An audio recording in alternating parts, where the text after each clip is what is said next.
J Dub. Hey, J Dub. All right. So we're going to get into it. We're going to get into it. All robots are welcome. All right. If you're sitting next to your robot, all right, I'm going to pause because we need to hear the real men talking tonight, ladies. Okay. I know that robot been kicking that AI information to you. I know you've been putting your conversations in them chat GBTs, wondering what to say to them. But tonight we're going to talk to some real men. Okay. All right. And we're going to get all types of perspectives. Not saying that everybody's perspective is Bible or it's absolutely correct or, it's their perspective. It's their life experience. And like I said, you're more than welcome to join the conversation to add your life experience because maybe somebody needs to learn from you. So, the live will be open for you to do that. All right. So we're going to get into the first video. Now I saw this video and I watched it and I'm not sure what this man's name is. I don't watch a lot of his content, but I do see when things pop up with him and he's trying to make a point here. And there's another guy who pretty much does not co-sign what he is saying. And so much so the interview pretty much kind of stops after that. In this clip anyway, I got to be honest and say I didn't watch the whole thing, so I don't know if it ended all the way, but in this clip that guy was like, yeah, no, I'm not feeling it. So I'm gonna get you guys perspective because he had a reason on why he wasn't feeling it. You ain't a man, bro. You not a man no more, bro. Off the rip. I'm gonna rewind it all the way to the beginning. I'm not sure if that was the very beginning. What you say and what you do don't add up. You ain't a man, bro. You not a man no more, bro. Off the rip. Oh, rip, bro. The second you say, we gotta go back to that. This is old school shit. You got a woman in your life and you say, yo, babe, I got this. This is getting done. We talking about black men now. We talking about, I'm gonna pull this because this is important for fucking men, black men to understand. Stop saying shit you ain't gonna do. Yeah. You heard? Stop making excuses. You tell this woman the first time is the only time. I agree. Huh? Yo, babe, this is what I'm gonna do. That's it. 10 years from now, you still doing what you said. You only say what you're gonna do one time.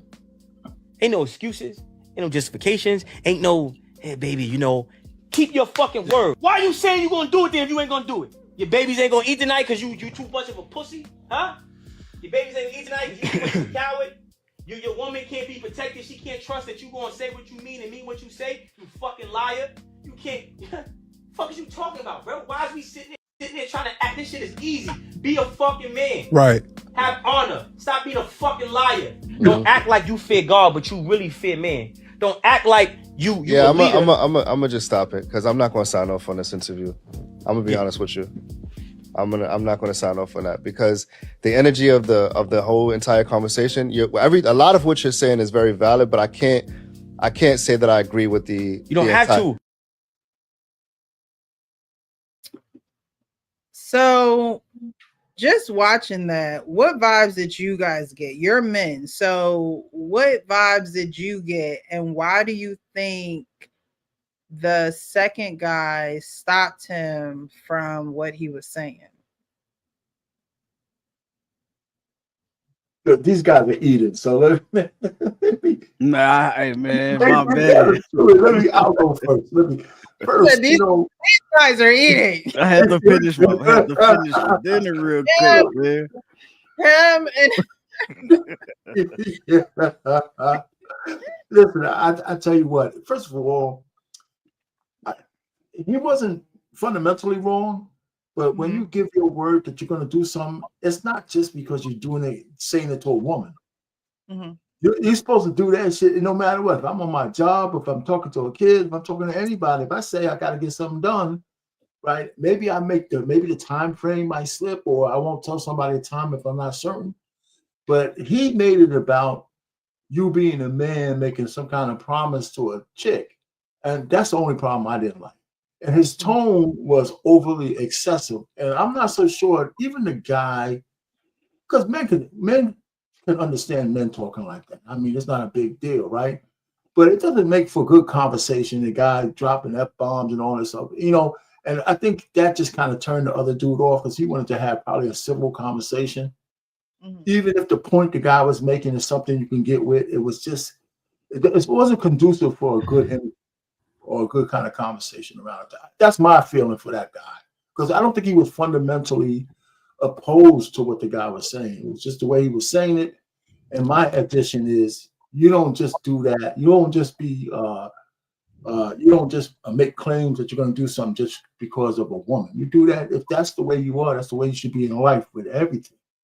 Right. If I'm a promise to do something, you should just do it. You know, that's all.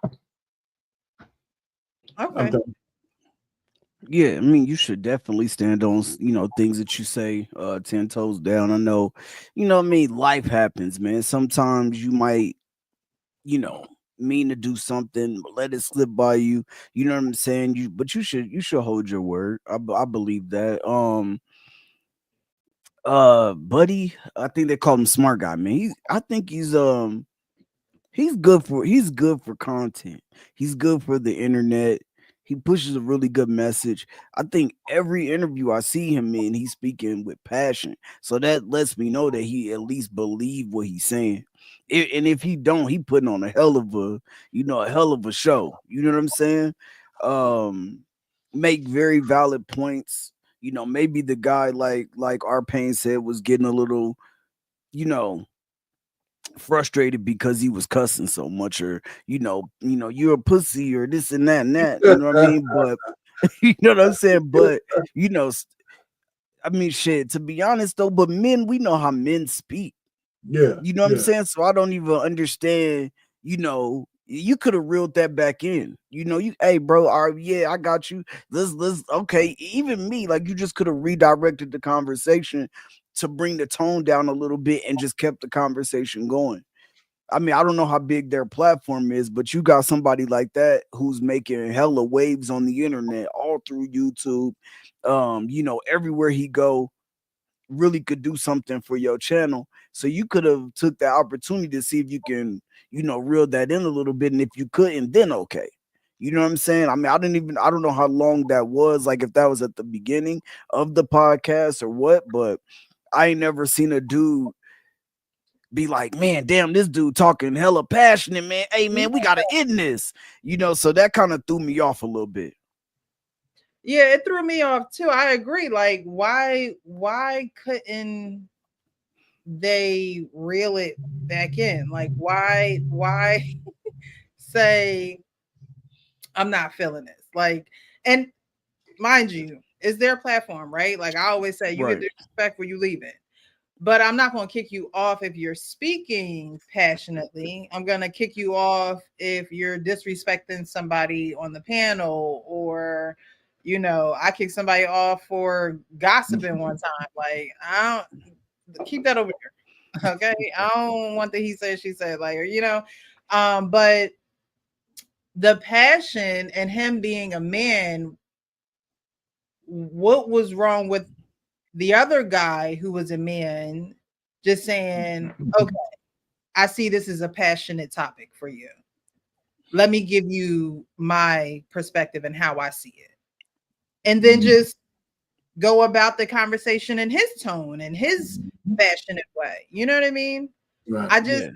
I wanted to bring it here because I'm like, what would possess him to do that? There's a disconnect for me. Coach Frank, what you think? Oh, man, that's a lot within that video. I'll say this before I get my answer. Listen, if it ever comes to a point where I want to make money, I'm gonna stop talking to you guys. I'm gonna start talking to the ladies. Simple as that. And we've seen a little bit of this last night. Just because a guy says things passionately and put a lot of animation into it, because we can animate, it doesn't necessarily make it right or wrong in a sense. It's just his perspective. Now, I would need to know a little bit about him if he's in a relationship or married, because to me, that would apply to me and my wife more than anything. I've told some girls that I was dating or whatever, yeah, we're going to do it, but they ain't necessarily get around to it. But if there's something that I tell my wife that I'm going to do, and we've been together long enough, she'll understand that just because I said it on Wednesday, I'm going to have a few days in between before I do it, unless it's something, intimate that has to be done. Right. I've been putting up a a TV stand for 2 weeks. The lumber's in my garage. I ain't even, but she understands it's gonna get done. TV's still been sitting in the box for 2 weeks. But I guess but see, that's the grace that she allows me, and I allow her when she says she's gonna do some things. We've been talking about doing something for the last 6 months. And I asked her today, she's like, so I'm not gonna just, be like, oh, you said you was gonna do it. No, I understand that it'll get done, but that's my wife. A girlfriend, depends on. I'm always required somebody to meet me halfway. Right. Really. I'll come and do your brakes. I'll tighten up the squeaky cabinet drawer. I'll oil your hinges. I'll do all that. But I need what you promised to give me, whether it's sex, whether it's some good time, whether it's a meal or whatever. But I just don't, again, I don't see why the guy got upset, because if it doesn't apply to me, I don't let stuff stick to me. Right. He can say whatever, how he wanted, but it ain't the way I live my life. So I'm going to do it. It comes down to having integrity. You say you go do something, and it's okay to come back and say, you know what? I know I said I was going to do it Friday, but I'm going to have to push it back a few days. You know what I'm saying? That's all it is. That's all it comes down to. A lot of times we borrow money, and you might not hear from that person six months from now. Ever. But he spent 3 hours begging for the money. And as soon as he got it, now you a problem to that person. So, it just to each his own. There's some things I just never put myself in. It's hard for me to listen to guys 20 years younger than me. I ain't gonna lie. But for somebody that age, yeah, it's good to have some integrity about yourself. Because outside of women, you tell a guy something and you don't do it, something may happen to you. May not, you know what I'm saying? You ain't gonna be able to walk away as easy, because guys be in their emotions about, you said you was gonna do it, you promised. But that's just me. So okay. Because I didn't understand it. But I do agree with the integrity part. I agree with that. And I think that comes with men just developing into men, because how of a standard in your life that you want. Nobody wants to hear somebody say that they're going to do something for them and they don't do it. I mean, no one wants to hear that. Was right? That guy was a guest? That guy was a guest on the show? Yes. He was a guest. I believe he was a guest on their podcast. So I believe he had. But men also, that's part of their value. Your word being your bond. That's part of your value. That's part of making a woman feel secure, making your family feel secure, making your coworkers feel secure, your boss, whoever it is, like you guys said, it doesn't necessarily have to be a woman. They were talking about a woman, or that man was talking about a woman in a video. But whatever it is, if a man say he's going to do it, the person on the other end is going to look to you to do it. If not, I'm not sure if they look at you as a lesser man, but they don't look at you as someone that they can depend on, someone they can count on. But I just wanted to get you guys' opinion and perspective on that, because like I said, the guy just, he was done. He was like, yeah, no. Yeah, dang, but it is just wild to me though, man. I feel like he just tapped out. Yeah, like, bro, you at any moment you could have been like, all right, bro, like, all right, let's bring some light to this conversation. You know what I'm saying? The dude said he didn't care either, though. At the end, yeah, when he cut it off. Said, I don't care. Yeah. I mean, but it didn't seem like the other host was bothered. Agree. I think he said he didn't have to. Right, the other host was just listening and taking in what he was saying. But he said that I don't necessarily agree, with your energy. And he was like, you don't have to. Right. And I feel like that's something that a man would say, like, you don't have to. Right. Because we all different. You know what I'm saying? We all gonna possess different things. We all gonna bring a different type of energy. I may be a little bit more, you know what I'm saying? I might hit you with some, a little bit more jokes. Coach Ferg might be laid back a little bit more. You know what I'm saying? Art Pay he go hit you. He go hit you with some off guard shit. You know what I'm saying? You ain't gonna know what he gonna say. He gonna start talking about P Hub and robot sex and all of this. So, and all the toys that they got on P Hub. I'm like, threw me all off guard. But you know what I'm saying? It's the fact of, you know what I'm saying, we should be able to be in a community where people talk, and we're gonna have difference of opinion. We are different. We come from different backgrounds. You know what I'm saying? We were raised different, everything like that, man. So we had different journeys in life. So if you 25, your journey might not, your journey might not be there yet. But if I'm 42, 43, my journey looks way different than yours. You know what I'm saying? So we gonna speak a little bit different. We gonna, the energy might come off, but the message is still the message. Yeah. It almost seemed like it was a little personal. Yeah. A little bit. Yeah, it felt like when he said, you don't do, you a pussy. It felt like he was talking to old boy almost. Or maybe he took it personally because he used that word. Like, we talk about men here. So, maybe the words rubbed him the wrong way. And he before we take it there, let's just. Right. Like it, how they say them fighting words? Maybe the way he was delivering the message seemed like fighting words. But usually that's not a man thing. We don't care. Usually men don't give a shit how you use a message. Maybe he was hitting a guy where the guy might have been delinquent on some promises he made. He just hit him and he felt some kind of way. He said, delinquent like a payment. Yeah, or something. He said, it sounded like you talking about me, Yeah. And to Arpe's point, one thing my father always told me, don't worry about the messenger sometimes. Just listen to the message. Right. And the way he was saying, because just like your show, and I've seen it 99.9% of the time, when somebody do a show, they do a thumbnail.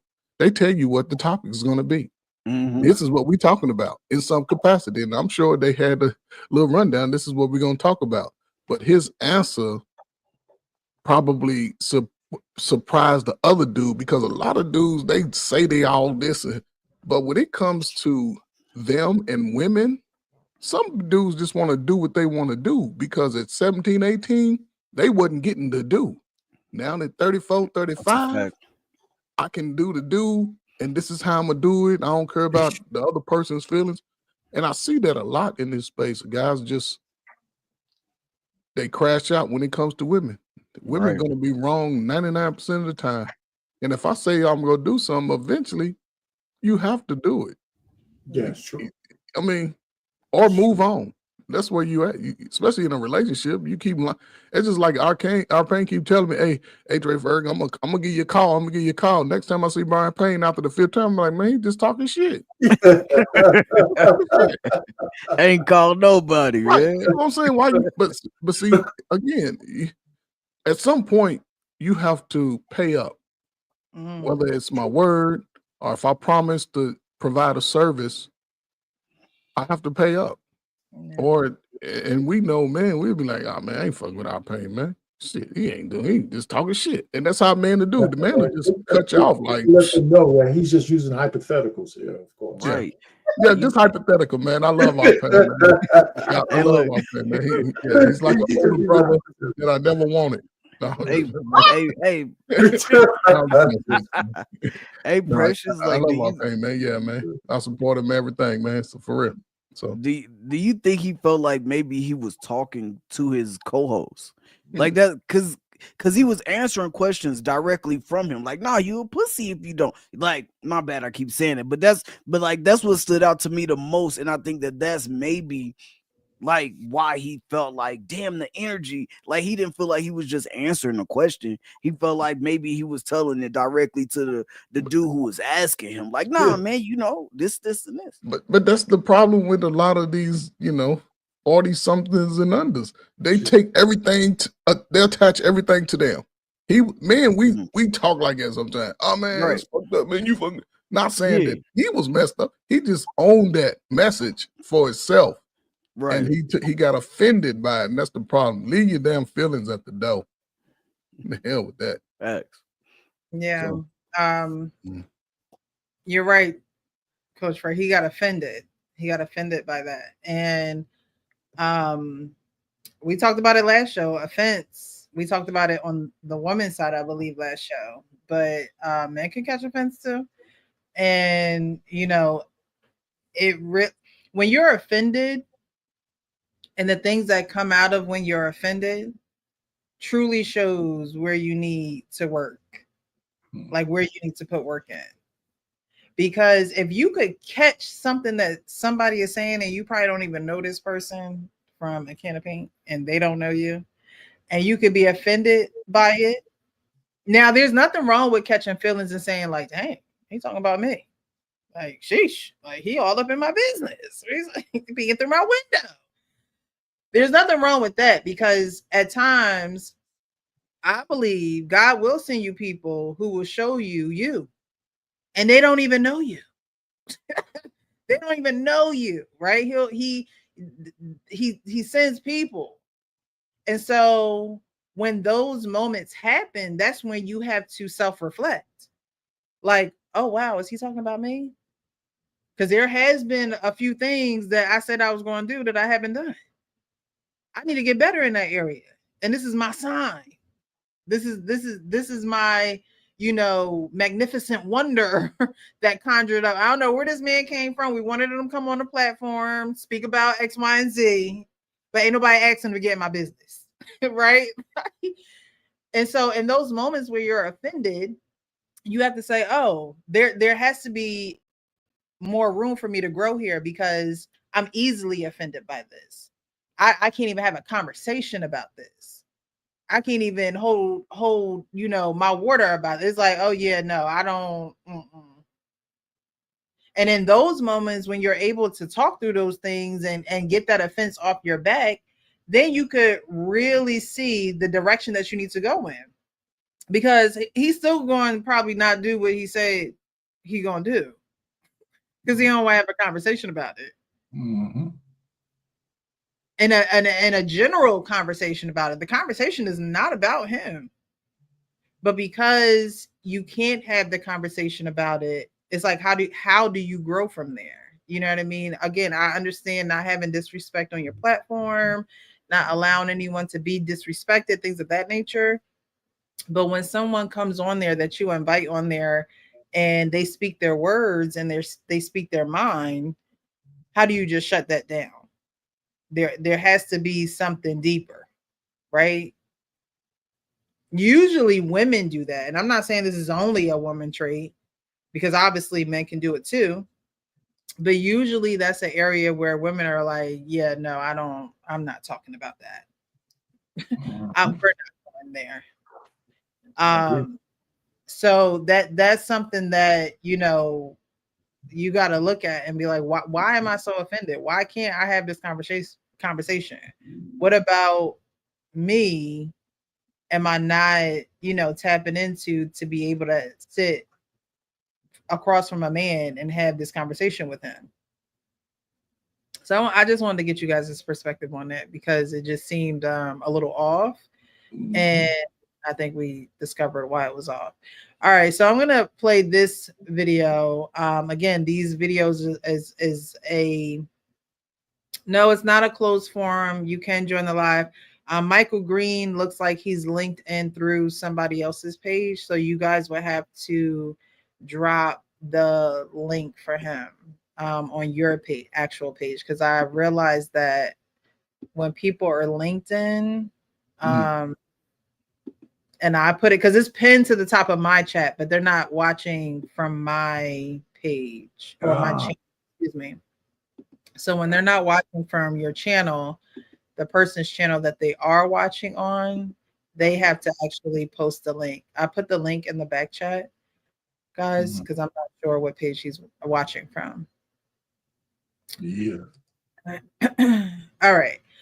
So we're gonna go on to the next video, and we're just gonna get right into it, and then you guys give me your perspective. There is a group that, well, I'll go into it after the video.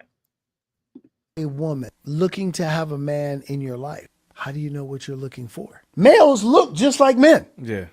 If they're wearing the uniform of a man, how do you know you're actually dealing with one? Yeah. So the book was to get them to understand, oh, males look to be served while men look to be of service. Ah, okay. Far too many of our women get wrapped up in males because they're making the most noise, because they have the shinier stuff. Yep. So too many of our sisters are actually looking for sponsors and not spouses. All right. So he said a lot in a little clip. But he talked about man versus male. And he says, you know, they could have the outfit on, the costume on, but how would you describe a man versus a male? Especially Arpan, you have 2 daughters, right? Mm-hmm. And we talk about it all the time. You know, they out here, you want them to be married, right? How do you describe to them men versus males? I would never talk to my daughters that way. I would say a guy, you know, if a man is grown, he's a man. He might just be an idiot. But I don't get into these distinctions like a man and a male. I think that's feminist woman talk shit. That guy is placating himself to pandering to women. A man, even if he's an idiot and he's still stupid, a knucklehead, if he's grown, he's a man. He's just not a good one. You know, so I'm not even going to try to make those distinctions. I think it's idiotic. If I was sitting down with that guy, I said, this philosophy that you're talking about is just bullshit. You know, I would tell my daughters that this guy you're talking to is an asshole. I wouldn't start to talk about what's the distinction between a male and a male. And the guy's an asshole. That's it. You know, and you know, so that's how I would answer that. So if I had to talk to this dude, because I seen him, actually I saw him last night. I saw it, you know, a clip of him on a different clip. We had women around the table, and they all excited because he's talking about male and male. You know, it's just bullshit. The way I look at progression of men, and we might talk about that. I think that most men have a period of time where they're just stupid. We used to call them knuckleheads, and you grow out of it, or you don't grow out of it, right? So, like I said, I had this thing in my head, and it sounds crazy, but I think all men go through a stupid time, and you either overcome it or you don't. That's it. You either overcome it, and the choices you start to make try to bring you out of that, especially if you start to look for goals and things to strive for. You can't reach those goals if you stay stupid. You know, you got to start making better choices, and that's it. All right, so there's no male versus No, not me. You know, if you're grown, you're a man, and if you're still stupid, just still stupid. Right. You either a man who do what you supposed to do, or you a man who don't. You know what I'm saying? You a man who do what you say, or you a man who don't. You know what I'm saying? You a man who take care of your family, or you a man who don't. You know what I'm saying? You just not you. I mean, I wouldn't say you are the cream of the crop. You a top notch. You a good man. You know what I'm saying? You still a man, but you just ain't doing what you supposed to do. You ain't doing what you supposed to do. You acting like a little boy, especially if you ain't taking care of your family, especially if you ain't taking care of your children. Like, I don't even hang around dudes who don't take care of their kids, because I raised my daughter by myself. I can't be around that energy. You know what I'm saying? I can't be around those type of dudes. And I just look at y'all funny, you know, and you know what I'm saying? I look at dudes like that funny, like damn, bro. I mean, now, you know, there are some situations, you know what I'm saying? And I don't get into all of that, but if you willingly got that woman pregnant and then you just didn't want to take, like, you a clown to me. Because that kid needs you regardless of what regardless of what, you know, your personal feelings. Like, she don't want to be with me no more. So, nigga, like, I mean, so, like, man up. Take care of your kid. And so that's the type of stuff like that I just don't rock with. I just think those dudes, they haven't grew up yet, but they you know what I'm saying, but technically they still a man. Okay, and the maturation process, right? So our pain says you a man, but you a stupid man. Right? They haven't grown up yet, right?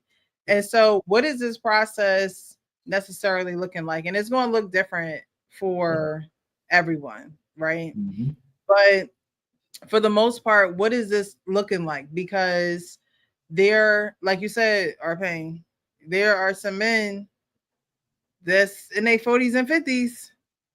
That's right. So what exactly is that looking like? What exactly has to click for these men to be better men? You know, it's funny because all three of us here, if we had to tell the story, we'd be here all night. But for each one of us, I bet you it'd be different. What made us, you know, say, hey, listen, I want to move from where I'm at to where I need to get, but it's in stages, right? I mean, at one point in your life, if you have any kind of household, your decisions are not yours. Before I became 18, my decisions were being made for me. A lot of them because I had guardians, parents, stuff like that. I just had to make sure I didn't go against a lot of stuff they said when I was out in the streets, because we were out in the streets when I was young. We were out in the streets all the time. All the time. I mean, all the time. You know, and so, you know, I didn't make any dumb decisions. I didn't write on walls. I didn't take drugs. I wasn't in the gangs. I just played basketball around the neighborhoods. That's it. But what I knew was time to leave my house was because high school was ending and college was in front of me. And the thing was, how I'm going to pay for it? Because I know the family didn't have no money. Right? So how I was going to do that? Those are decisions that came through my head on my own because I knew I had to move forward. So it wasn't like I was any great shakes. It's just like, you know, what's the next? Right? Because the framework of most kids back then, you went from high school, if you went to college or trade school. So I said I did that. So, I mean, those things click with me. You know what I had to do to go to college? I got a letter from University of Buffalo. It says, we're going to accept you in college as long as you don't go to summer school. That changed everything for me that year. Oh, wow. Because that letter said, if you mess this up, we're going to revoke this acceptance. I went from just bullshitting in school to actually getting the grades so I can go. So that letter, I remember it now. I remember it like that. I remember reading the damn thing. It was like only like 5 lines. Yeah, we accept you as long as you don't go to summer school. So that's what I did. That changed me. That changed my whole life. Just so I got good grades. I was in Regents classes. I got really good grades for that year. Got accepted. Found a way to pay for school because it was only like $1,000 a year to go. What you did? What way did you find? So what? I said, what'd you do? What way did you find? Oh no, I mean, I went to the guidance counselor office. They had a package called Equal Opportunity Program. Yeah. You know, so yes, he started working on his robot. I found a program that said if you didn't have your people didn't have money, because it wasn't really a race-based thing, it was a money-based thing. That's it. Right. You know, so I got it all. I got accepted to that program and was able to pay for my semesters in college, actually, and some money left over to spend. Okay, get that refund check. Yeah. So it was cool. So that's what I did. So all I had to do after that was stay in school. That's another thing. Once I got to college, I couldn't. once it was almost guaranteed if I graduated, I could stay in Buffalo. I was in New York City. I could stay there. It's kind of funny because all you had to do was stay in school and you could stay in a program, and the program would fund you through college. So if I blew that, I would blow everything else, right? So I had a blast. I identify, I believe, like all of us, even on the applications, it says, are you male or female? That is my anatomy, is a male. Right. But my behavior, I've always tried to move as a man. The day I graduated. Okay, I'm sorry. You thought you were gonna say something else? We're going with this. No, but you said, what is a man? What is a male? Right. A man and a male. That was We my thought you anatomy is were gonna male. say yeah, I have to check the box. I'm a male. But when you fill out applications, it don't say, are you a man? It says, are you a male? That is my anatomy. That's what I identify with. If you put no diddy, but shit, when I lay on the table, they see hammer. They don't see, you know, they don't see nothing else. Thought you was about to hit other. Yeah, No. we didn't know what you was gonna say next, man. You know, But just by, you know, saying my upbringing with my parents, I had to move as a man. I was held to responsibilities as a teenager through my father. He made me do certain things outside the house that my sisters didn't have to do. You know, and my mother, she went from celebrating me on Friday to Monday, like, boy, what the hell you gonna do? Get your ass up. You gotta go get a job. Mom, I'm going to college. When you leaving? Next week. And from that point on, I took it upon myself to never have to go back home with my hand out. I've always wanted to be on my own, live on my own, and just work according to what the standards were of everybody else that was before me. And I didn't dismiss any opportunity that was afforded to me. I wasn't, you know what I'm saying? I didn't think about what other people would think about if I did this. I did it. And when I look back at my track record, I'm so thankful and grateful that I did. I got to meet a lot of great people, and I always respected them. You know, as a man, I'm not gonna shame me. You know, I don't have to curse a woman out to get her to listen to me. Right. And I don't know, you know, it's a different time, guys. They a little bit in their feelings, but me, as far as being a man, I'm still trying to be the best man I can be. I have 2 dogs and a cat and a wife. Hell, I was out shoveling snow today trying to be a man. I'm talking to myself. I could do this. Look, it was a little kid across the street. He had an old extra handle. I'm like, man, he ain't nothing. I'm over throwing snow, trying to throw it 20 feet, talking to myself. But even, you know what I'm saying? I take pride in the things that I've learned how to do as a man. My wife, she probably leaves the house 4 days a month. Other than that, I'm out doing all the running around. I'm grocery shopping. I'm doing it all. No. But I don't have to worry about what she's going to do in the house. I'm telling her she's cooking too much.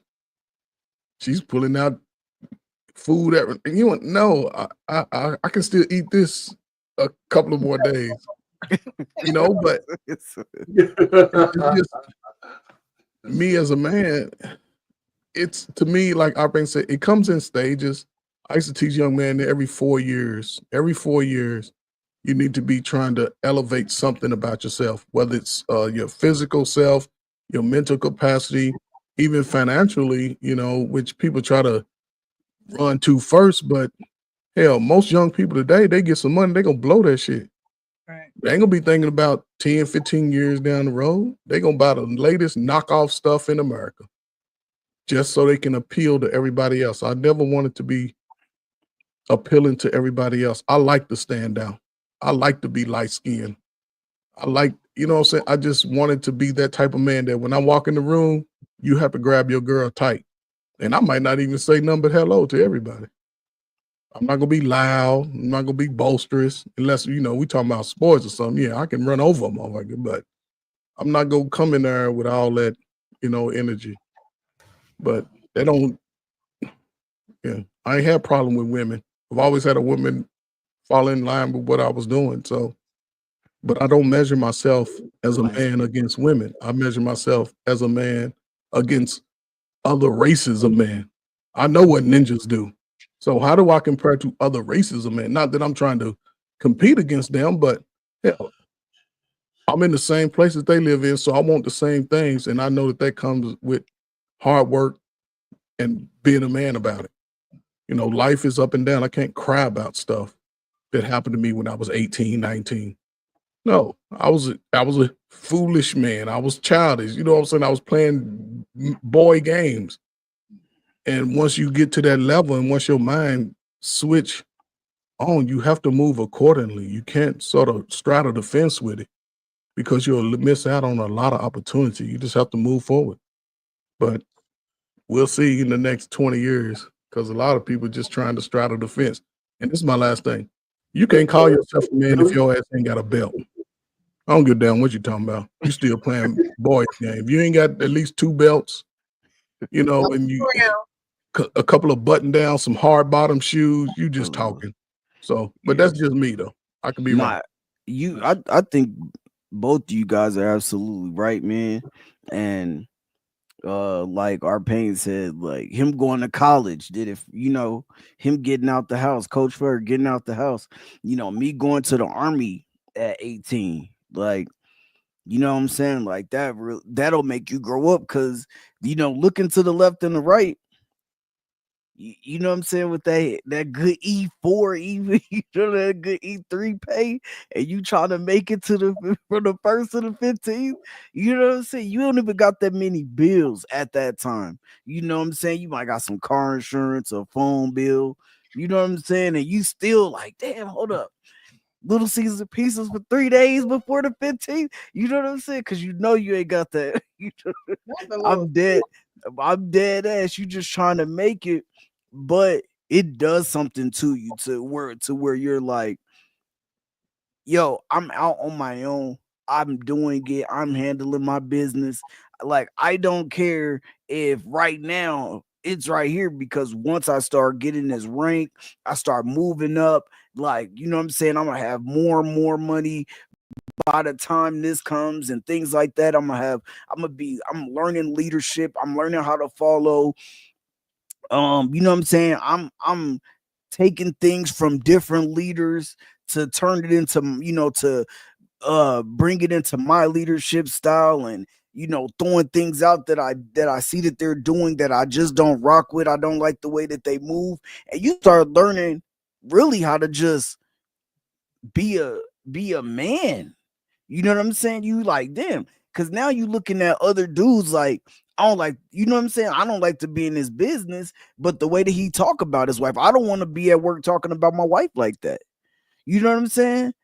Or you know, a guy coming to work and being like, man, look at this, you know, now this girl is about to become your woman, and you showing us lingerie pics. Like, bro, you moving crazy. Cause at the end of the day, you still around a group of men. Mm-hmm. Don't think that one of them won't knock your girl off. You know what I'm saying? Because everybody don't care about you like that. So you coming in here showing people lingerie pictures of your girl, you going down the wrong path. And these are just things that you just start to learn. You like, yo, I can't move like that. You know what I'm saying? When I get my family, the way that he moving, I don't want to move like that. And these are just things that you see, you know, and you learn them through life experience, and they help they just start to mold you, and then you start to feel it like, damn, I'm changing a little bit.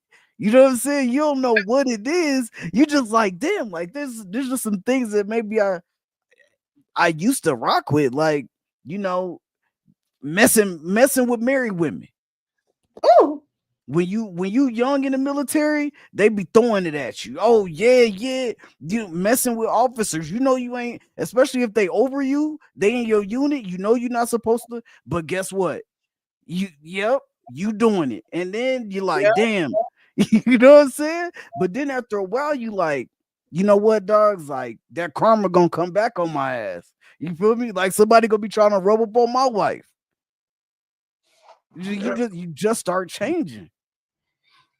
They white schools. Yeah, he's like he turned him into a bobblehead doll over there. He's like, Hey, I was a young soldier, man, and like Man. you said, when I went to listen, Fort Hood, salute to Fort Hood at the time. I know they done changed the name, but I'm gonna tell you something. When them soldiers go out into the field for 2 or 3 weeks, their wives are all at the NCO club, dropping it like it's hot, pulling you up to their house, fixing your breakfast, doing whatever, spending the husband's money on you. Yeah, so I've been through that, but I had to let that go, man. Facts, man. Look, Early. sneaking you in through the garage in the neighborhood and still come on. Stop telling them yourself. No, I'm just saying that's just the way it is. I had a frat brother came home. He came home, caught his wife in the cut with a dude. He did 7 years. He did 7 years. Yeah. He went, he they didn't completely Not get to on my watch. Not on my watch. He did 7 years, man. I tell you what. Dang. Shit's crazy. Yeah, it got crazy. Crazy. Right. I just had one. I don't know if you was finished. I had one go back with Ferg said something about leaving home and not coming back. It's funny. I was in Buffalo and I got a job in Texas, and the money ran out, and I had to go home for 2 weeks. Just 2 weeks back to my old house. I cried like a baby because I felt like a failure because I had to go home and rely on the family. I had the job. I had a plane ticket to Texas, but I couldn't get down there until 2 weeks. The fact that I had to go home in the little bed that I had, when I was a kid and sleep in the room, man, I felt like an absolute failure. I said, how can what? After all this time, I'm still back home. It was ridiculous because I already had my future planned out. But just the fact that I couldn't bridge those 2 weeks, I wasn't stupid enough to just like sleep on the street just to prove a point. But I went back home because it wasn't bad at home. It was just the thought that I need them. I actually need them. Yeah. I humbled myself. It was a humbling experience. It was good though. No, but I never forgot. So I wanted to ask you before we move on to the next video, right? Y'all talking about maturing into a man and all that good stuff. My question to y'all is, when did you feel like him? Like, when did you start feeling? Because there's men out, y'all get to a certain point and it's like, I was chasing her, but I became him. So, like, when is that moment where you felt like him? Do you feel like you're still becoming him? Or there was a moment where it's just like, yeah, you can't tell me nothing. You got to talk to the light-skinned brother first. Oh, that's messed up. I felt that. Yeah, I'll take it. I felt that way at age 34. I did my time in the service. Then when I got out, I immediately went back to school, right? Because I wanted to finish my degree. And once I graduated from Mississippi State, I was him. I was him. I didn't let nothing stop me. This is a quick story. I got in. I don't know what was going on when I had to come back home. Like my mother was sick, right? So I come back home like, okay, I'm gonna do what I gotta do, take care of my mom, but I couldn't move in with my mom. I refused to move in. She's like, you come live with me. No, mama, you told me get out here. So I got my little place, right? And I don't know what happened, man. And I had to. It was something with I did something stupid though, but I had to go see a lady. She wanted me to go to a program. I'm like, listen, lady, I am not. She was trying to flex like she was a white lady, like she was flexing like she was smart. I said, listen, lady, I'm an educated black man just like you. I refuse to live under your authority. I went to school like you. I graduated. Matter of fact, you didn't join the military like I did. So you ain't gonna tell me what to do. And after that, it's like a weight lifted off my shoulder. And ever since then, I refuse to let anybody or anything stop me from doing the things I need to do and want to do. Mhm. I just got my certificate from DeVry Honor Roll last year in web design. Nice. And you know, it was hard because it's new technology, but I put in the work and I wasn't, you know, I've had the mindset since then. There's nothing going to stop me from doing what I need to do and what I want to do. Okay. And I move on my own time. Me and my wife both are like it. We move on our own time. So I'm just blessed to be able to be in that position after putting in the work. That's why I tell guys, you got to be willing to put in the work. You can't complain about it and make up all these excuses why you don't get the results that you want without putting in the work. The game ain't gonna change. The game is still the same. People just think it's different because it's a different time. No, because like our thing said, when we was outside, we wasn't just outside reckless. We was thinking about the next step in life, what we're gonna do, sit around with each other and talk each other, you know, pass some shit, give each other solutions. Not just like, yeah, man, this fucked up out here. Yeah, we know that. That's why we're trying to be better and get out of that condition. We can see it. But today people just make excuses. So yeah, I've been that man ever since I was 34 at the time. And I'm not looking back. Okay. I feel that. I think it was, you know, pretty much around the same age for me. Like my whole life, everybody knew me as one thing. They knew me as an athlete. Like from the age of 6 to 33, like 33, 34, I think I stopped boxing. And I mean, of course, like in those moments, of course, like throughout that journey, like I felt like I was the man in high school, like, you know, being the captain of the football team and doing all this. Like I felt like I was the man when I started boxing for the Army. I was one of the youngest boxers as far as experience, and just one of the youngest boxers on the team. I was the youngest boxer on the team, period. And I think I only had 15 fights. Mostly everybody else had about like close to 100 or, you know, 200, things like that. My coach just saw something in me and was like, yo, no, we keeping you. But so like that course, like it made me feel like the man. But when I got out of the military and I stopped boxing and I went back to school, got my degree, and just started making my way, bought my house, like I just was like, damn, like, you know what I mean? Like I'm really out here like doing it. And now people know me as, they still know me and remember me for being an athlete, but like now you get to see me in a whole different realm, in a whole different light. You know what I'm saying? I'm trying to impact the youth and all of that, you know, more hands-on in the school districts and stuff like that. So I just was like, guys, I'm really that guy. You know what I mean? So yeah, that's me. Yeah. All right. Our pain. When did you? You know, I mean, it's funny. I don't think I ever thought of myself as the guy. I mean, when I was growing up, I was the guy. I hung out with the fellas who played basketball, but I had bad eyesight. I had to wear glasses, right? But they didn't have contact lenses. I was walking around with the old two of them. Hey, I told you before. I used to have the nickname Cyclops and all that other kind of shit. But you know, you develop a thick skin, right? It's funny, you just kind of develop it. So I just started just a couple of things. I wasn't going to let that handicap me, especially with the girls, right? And so that's why I never really was afraid to talk to women, because the rejection was just something you'd have to go through. And so I was successful there. But when I went to college, my house was full of women. I went to college so I could get around men, right? Some men, you know, and that's why I joined one of the things why I joined the frat and that kind of stuff. Pause. Oh, but yeah. Oh, yeah, get around. I didn't think about that shit. You know, get around men because, you know, how they behave and all that kind of stuff. But I really never really thought of myself as it. When I did, you know, join the frat, I became the bossless, which is like the president of the chapter.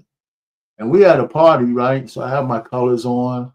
And this chick, man, she was pretty as hell. She walked up to me and said, "Oh, yeah, you're." And she just started, she put her hand on my shoulder and said, like, "No, I wanted to meet you." And I looked at it, I said, oh my God, it's just is this what that be? Is this what that be? By then I got some when I turned 20, I got some they had the old contact lenses. We're talking about like 82, 70, 70. They had hard contact lenses, right? So I finally got rid of the glasses. I had some contact lenses. These are like reading glasses because I'm close to the computer.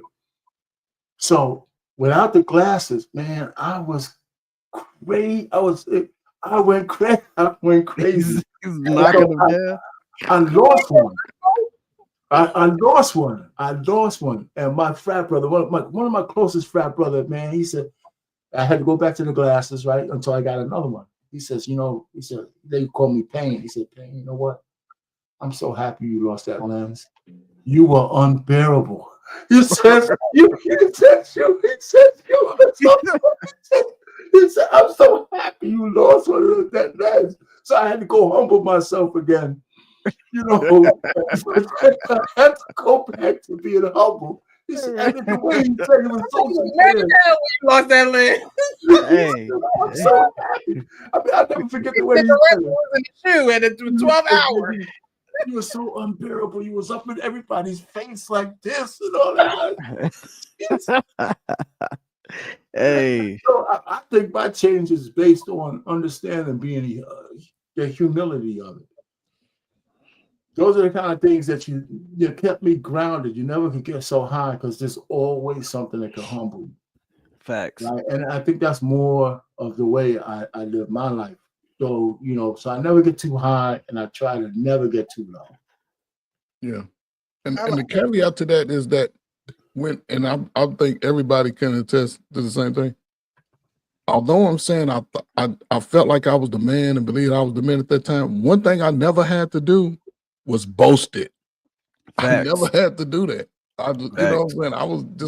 I wasn't going to boast it that I was that man, because I always wanted to keep a level head regardless and not seem to be cocky. It all depends. We on the basketball court. Yeah, I'm a talk. Yeah. Like, man, you can take these jumpers all day, but as far as like around women and trash on the court, you trash. I'm a basketball since the 7th grade with both hands. So, you might catch a shoulder or elbow, you get too close. But Precious, you can guard me, believe me. I ain't gonna be too quick to shoot. I'm gonna rip the clock out with you checking me. And I expect for you to body check me too. So. Yeah, all that. All that. Nah, that's 100 though. When I went to school, one of my teachers, she always used to be like, Frank, you need to boast. You need to big yourself up sometimes. I'm like, cause she would always be like, man, y'all know Frank, he be like, no, I don't miss G. I don't want to do that. Like sometimes as men, I feel like you do need to pop your shit sometimes. I do every time I got in the ring, in the gym. Yeah, but I think and there are ways that you can do it where you're not necessarily saying those words, right? But it is a confidence boost for even yourself. Like I believe everybody should look in the mirror and you look good today. You look like you have to be your biggest cheerleader, right? Yeah. And then that will attract other people to be a cheerleader for you as well, because people can tell if you're confident or not. That's a fact. People can tell if you're confident. People can tell when you don't have any confidence. People can tell when you're jealous. Okay. People can tell those things, right? And it's not for you to be confident or boastful, for you to be arrogant, but that's for your esteem. It's called self-esteem, right? It's self-esteem for a reason. And I think that, I think that men do it, but I think that a lot of men don't do it because, you want to be humble, and yeah, you should live a humble life. And yes, you should be humble, but there are times where you need to be like, I'm him. Like, what are you doing? Oh yeah. You know what I mean? Like, why would you, talk to me like this? Why would you treat me this way? Why would you think that you could do, treat me lesser than? You know, I think that there are times where men need to remember who they are, because y'all do go through a lot. You do put up with a lot. You do take on a lot. You do worry a lot. Like there's a lot that men don't talk about that goes on in your heads, goes on in your worlds, and things of that nature. So there are times where you need to put certain people in their place, because you need to remind them of who you are. But And it's not because you're being mean or arrogant or anything like that. It's because it's the truth. But It's the truth. Why not? But to what you're saying, this is more of a recent thing with men. It's more of a recent thing because when I was younger and all the girls when we would go out and be around girls, see, back in the day when I was a teenager, right? The guys and the girls didn't get together until we was gonna have a dance or a party, or the girls came and watched us at the basketball court or something like that. We just didn't walk around with 2 or 3 girls in the group, right? Okay. So, but when we got with the girls, they wasn't verbally beating us down. They wasn't standing on the corner with the microphone. It just ain't shit. I had 5 sisters. None of my sisters ever put me down in the house. My father and mother never put me down. A lot of people are getting abused, verbally abused in the home, especially boys. Somebody made a great point last night. Boys don't have an advocate for the most part in the home when he growing up with a mom. It's the mom, maybe a sister. Right. So the boy's left to his own demise or devices per se. So he's going to listen to those closest to him as peers who may be in similar situations. And they all are going through the same turmoil, but it's shameful when you're young to have a voice about it. So a lot of guys struggle now when you see them as adults and they finally believe that they've coming out of that shell. That's when you get that savage dude like, F these women, I'm gonna get them all, I'm gonna sex them, I'm gonna move, you know what I'm saying? But for the most part, a lot of guys just don't get that confidence builder young. And the greatest equalizer to that is a father. Yeah, if a father can tell his son that he can do whatever, he gonna believe that shit. Right. But yeah, it's a lot of the guys more modern time, because you're looking at, you know, I'm like, what, 10 years older than Ferg, maybe 10, 11. And he's like 10, 11 years older than Frank here or something like that. Maybe 15 or something like that. So those are generational differences. Well, you're right. You said you're like 40, right? Yeah, I'm 40. I'm 40. Yeah, so I got a younger brother who's 40. Is he 40? Yeah, 40. I don't know, something like that. Maybe not that long. He's 50, 49, something like that. But anyway, but the point really is that today's guys have the troubles that you're talking about more than we did back then. You know, and I think a lot of it is the expectation, but, you know, we have several generations of what we call, fatherless kids growing up. You know, from me to, you know, guys who are, you know, Gen Zers. It's a compounding thing. Even the women back then in my day would be different than what you would consider the modern woman now. And it's all programming. And some of it is, and a lot of it is self-inflicted wounds. So the guys are in a lot of hardship today because they didn't have that infrastructure. It wasn't like I had a whole bunch of mentors. It's just that everybody in that day I was in, we were all going through similar things, but we had parents, we had neighborhood watch, kind of, you know, people, your neighbors knew each other. We had all kinds of stuff like that. So it's just, so I don't really envy the guys of today. All I know is it's hard to tell them that yesterday's problems don't have to be your today's issues. You can overcome those. So what are you saying though? Are you saying that the men of today they have an issue with? Yeah, men of today. Well, men of today, right? They're deleting themselves at higher rates. They're a lot. You know, here's the thing: we have generations of blacks. Let's just say black men and women who have been constantly told that they're victims of the past. Everything is related to the fact that, you know, somebody's doing you wrong. That's, you know, well, done you wrong. Your ancestors wrong. So you're a product. You don't have the generational wealth like the white man. and all that. You know what? There's more poor white people out there than anybody else. Well, you know, and so we don't focus on that. So we use a lot of these things, these anchors, these albatrosses around our necks to say we're so far behind that today I can't achieve. I think that's bullshit. But you can't say that to a young person because you got to they want you to be sympathetic with them as opposed to empathetic, right? They want you to get down in a hole with them and commiserate, you know, and everything. I can't do that. I could tell you that, yeah, your life is different than mine, but that don't mean you got to stay where you are. You got 2 arms, 2 legs, you got a brain, you got all that kind of stuff. What do you want to do with your future? It doesn't matter what your past is. If you're working, you can, you know, gotta have 6 figures. So, like you said, right?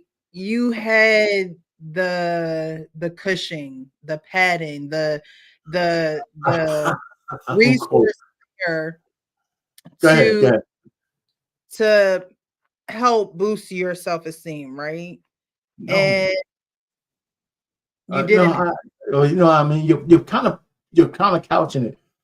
Every black person today isn't a victim, right? The per capita income of black people today is greater than it was in my day.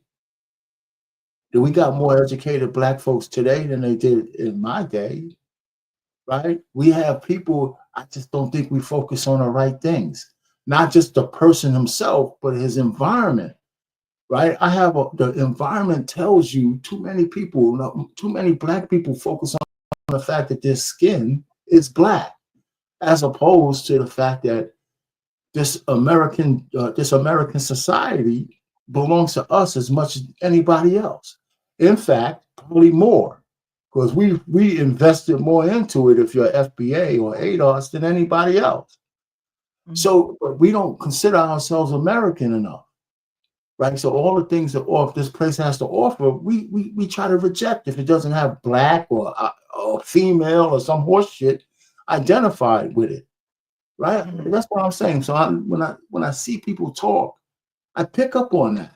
I'm gonna end it here. I have a circle of friends, right? All the brothers that I know in my circle all make more than 6 figures, all of them, every single one of them, some real high.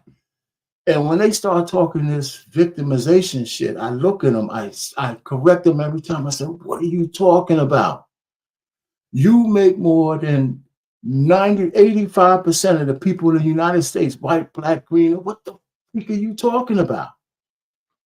What are you talking about? Well, you know, the man did this. You know, I can't even get frustrated enough.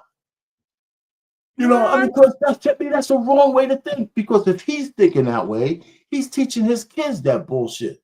And the people around him, get out of here. How did you get to where you're at? How did you get to where you're at? You know, if you're such a victim, how did you get there? You know, so when that's the way I talk, and I get a lot of shit for it because I refuse to get down in the hole. I just can't do it. Go ahead. These men of today, not as, and I'm not making no excuses, right? But something needs to be done, and that comes with, y'all talked about, you know, your maturation process and going from high school to college and stuff like that. Like I remember back in the day, being in high school where you had that male counselor you could go to. I forget what his name. I think his name started with a W, Mr. Woodwork or something like that. He was a black male that I know my friends would go to because he was cool. They could talk to him, just come to my office. Like, I don't think that, and we talked about robots last show. Okay. I don't think that, I believe the resources are there.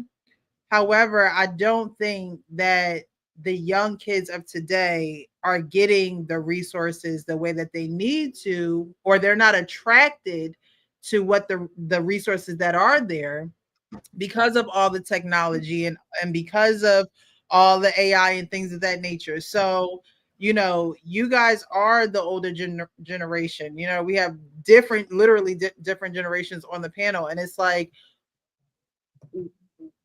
things that were attractive to you or not attractive to you back then just is not the same for the kids now. Okay. So, Okay. you know, what would be attractive to a young man, you know, in today's world to become a better young man into a better young man into a man? Like, you know what I mean? Like, what are the things that they are attracted to? Okay. And When you were saying, know more about this. I know you work with children. Like, what exactly are they attracted to now? Because honestly, back in the day, pain used to be attractive, and I hate to say it, and I know that's kind of what you're saying, our pain, like the victim, right? But some people use that pain and they turned it into triumph, right? Like that pain, it wasn't necessarily attractive, but it worked. Like it kicked them into fifth gear. Pain today with these kids, they not as tough as we was coming up. So that pain is going to kick them into overdrive. It's going to make them more depressed. It's going to make them, you know, have that victim mentality. So okay, so I think I answered that, right? Because most people back then wouldn't let you wallow in it. They say you still gotta. Today we let the kids wallow in the, you know, they wallow in the shit because we had generations of people telling them that they're victims, generation after generation, and they don't have enough people like me to tell you ain't no victim. You got 2 arms, 2 legs. You're actually a high school educated. You have a computer. You got one of these damn things, the most powerful piece of equipment in the history of mankind in your hand, and you're gonna tell me that you actually know how to pay the bill for it, right? And nothing else. And but you're a victim. I mean, listen. I'm just saying we have too many people telling our kids the wrong thing, and I'm just like that. I mean, I think it's psychological. The fact that we have a whole I don't want to get down to this path. I'm gonna just say it. We got a whole segment of Black people who are still waiting for reparations. Mm-hmm. And I think that arrests development because they think some big magical Negro check is coming. It ain't coming. big magical Negro It's not coming. You know, I'm saying it's not coming. Hey, You know, Negro. I'm just telling you. hey, I don't know what else to say because I'm not aloof or nothing like that. I mean, I can sit down. I'm not going to go into it. I can sit down and tell people where I came from and where my family came from, how we lived. And some of these kids live much better than we did when I was 8 and 6 and 7. And they still act like they can't see the forest for the trees. And I believe that's the generational curse that we have. We don't tell people you can overcome, not that by pulling yourself up by your bootstrap, but have a dream. Have a desire that makes you take a step forward without having to have all the answers. Right? Exactly. That's when I was working as a manager. I told people, listen, the best thing we could do is we have an outline as a leader. So we have an outline. This is where we need to be. I don't know all the steps to get there, but I do know we can't stay where we are. We got to move towards that. And sometimes when you start moving towards your goal, the answers start to appear because you're looking for them. You know, so I'll just. Thank you. yo, Appreciate what I would say is something that Precious said. The mentors, like when I was in school, I mean, because I was mainly raised by my grandparents. So my pawpaw was very stoic. He didn't talk. My grandma did all the talking. You know what I'm saying? I'm the he paid the bills. I'm the shack bully in this month. That's what my grandma always used to say. But my coaches, from the time I was 6 to the time I was 18, my coaches held me down so much.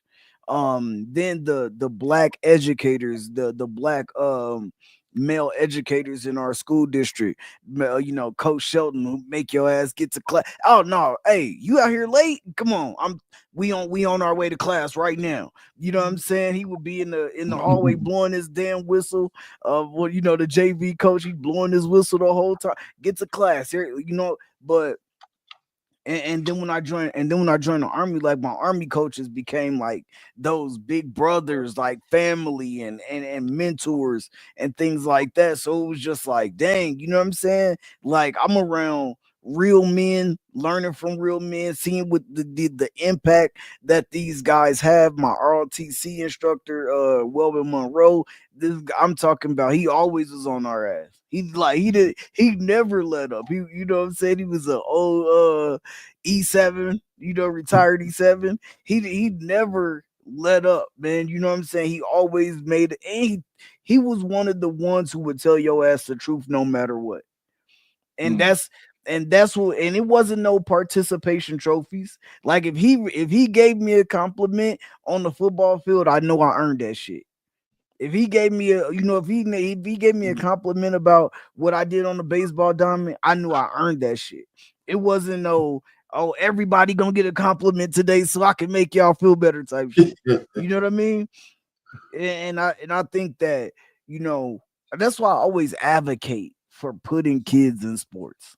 I don't care if your kids don't like sports. Your son a little feminine and he like to paint. So what? Get his little ass out there on the football field. Let him be a little tough little joint. You know what I'm He saying? can paint on But Saturdays. right, he can paint his nails on Saturday. It ain't gonna be, but at the hey, but look now, but for real though, I advocate for that because coaches be impacting kids so much, Big time. from such a young age.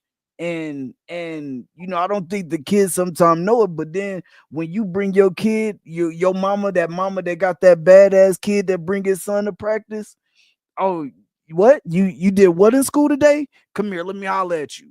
He ain't even got no daddy in the home, but his ass about to run hills right now. You know what I'm saying? Oh, you was messing up. The whole team gonna run. You know what I'm saying? The whole team gonna run. You gonna watch. Now the whole team mad at you. You know what I'm saying? Hey man, you need to chill. You know what I'm saying? And then you start hearing it from your teammates, and you like, damn, like I can get my boys in trouble, and these dudes are like my family. Like I gotta go to school and like chill out a little bit. You know what I'm saying? I'm like, I want to have more good days than bad days. Right. Yeah. Hey, yo, coach, look, I got 100% on my test today. I got that. Those are the things that immediately start happening. Right. You know what I'm saying? So yeah, man, I advocate for that. Precious, can I ask you a question? Mhm. Have you ever heard this statement before? He's growing up without a daddy.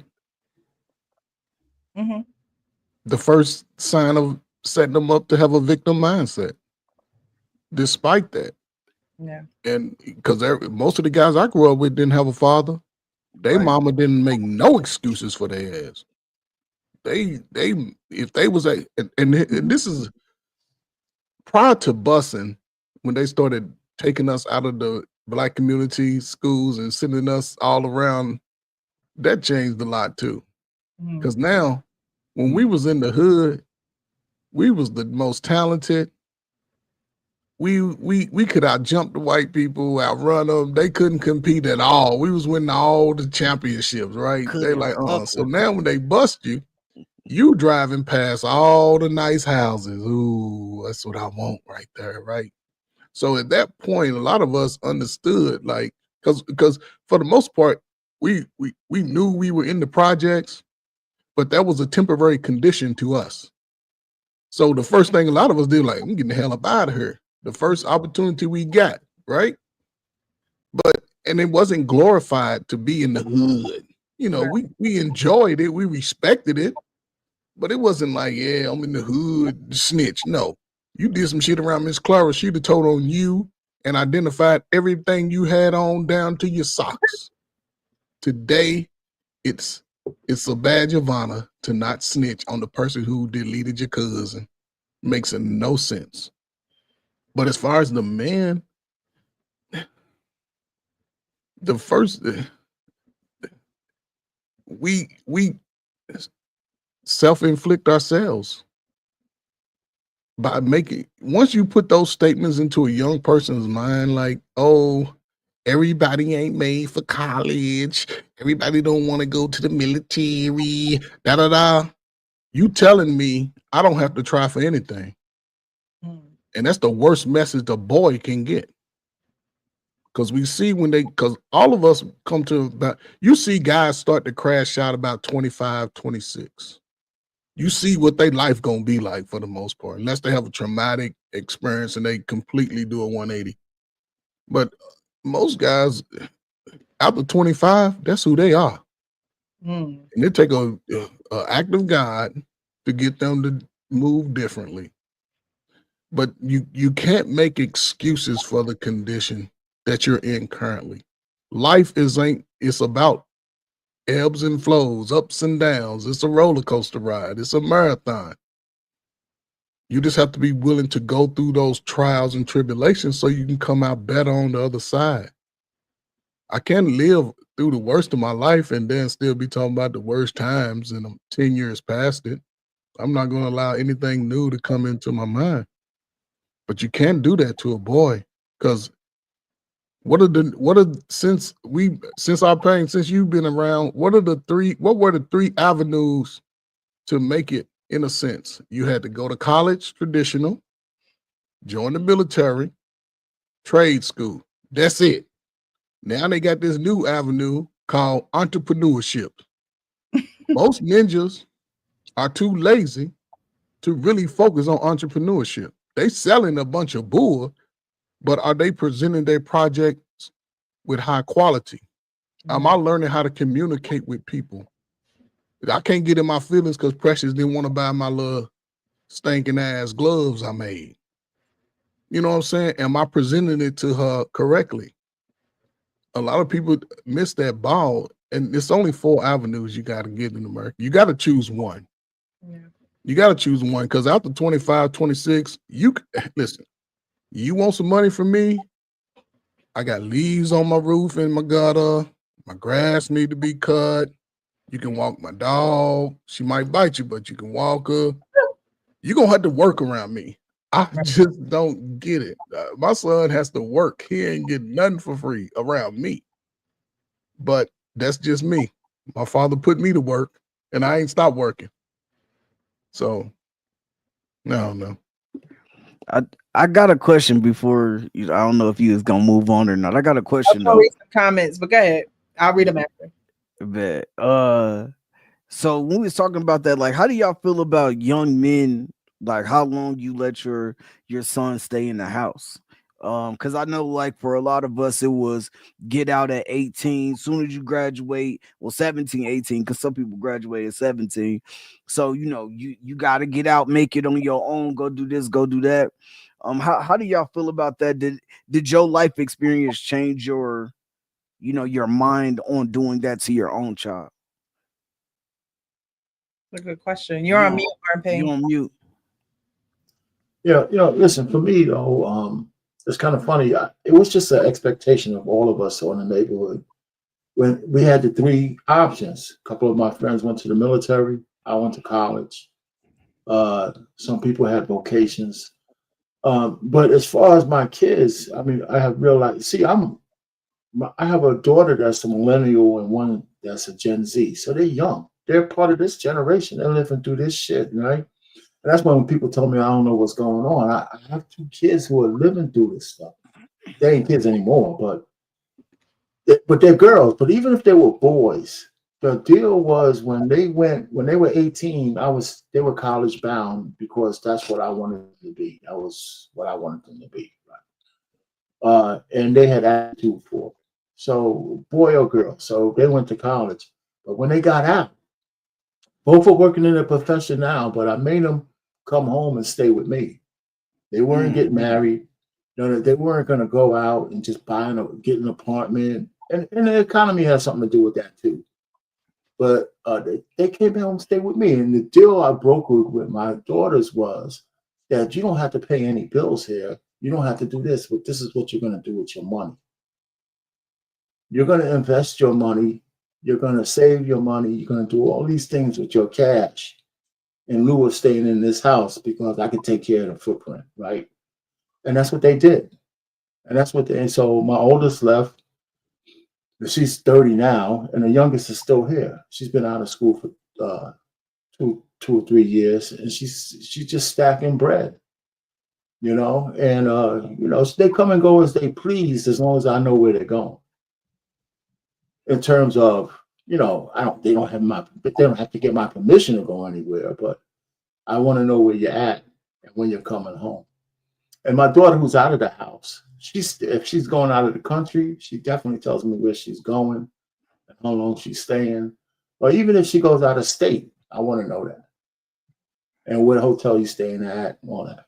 Because the goal was, I wanted them to leave me and go to be married or something, but Yeah. that may or may not be in the cards because they're swimming in the same pool as all the rest of the people out there, you know? So, but yeah, so I wouldn't kick my son. If I had a son or daughter, because I want to use both. If you have a son and he's not a bum, I would let him stay home as long as he follows the rules. Got As long you. as he follows the rules. I would encourage him to stay home as long as he follows the rules, especially in this economy. I would encourage that. What about you, Miss Precious? I wouldn't kick my child out the house. Now, I was the kind that didn't mind living on my own. And I think that came from college. So when I moved into college, everybody had two names on the door. Two names on the door. Two names on the door.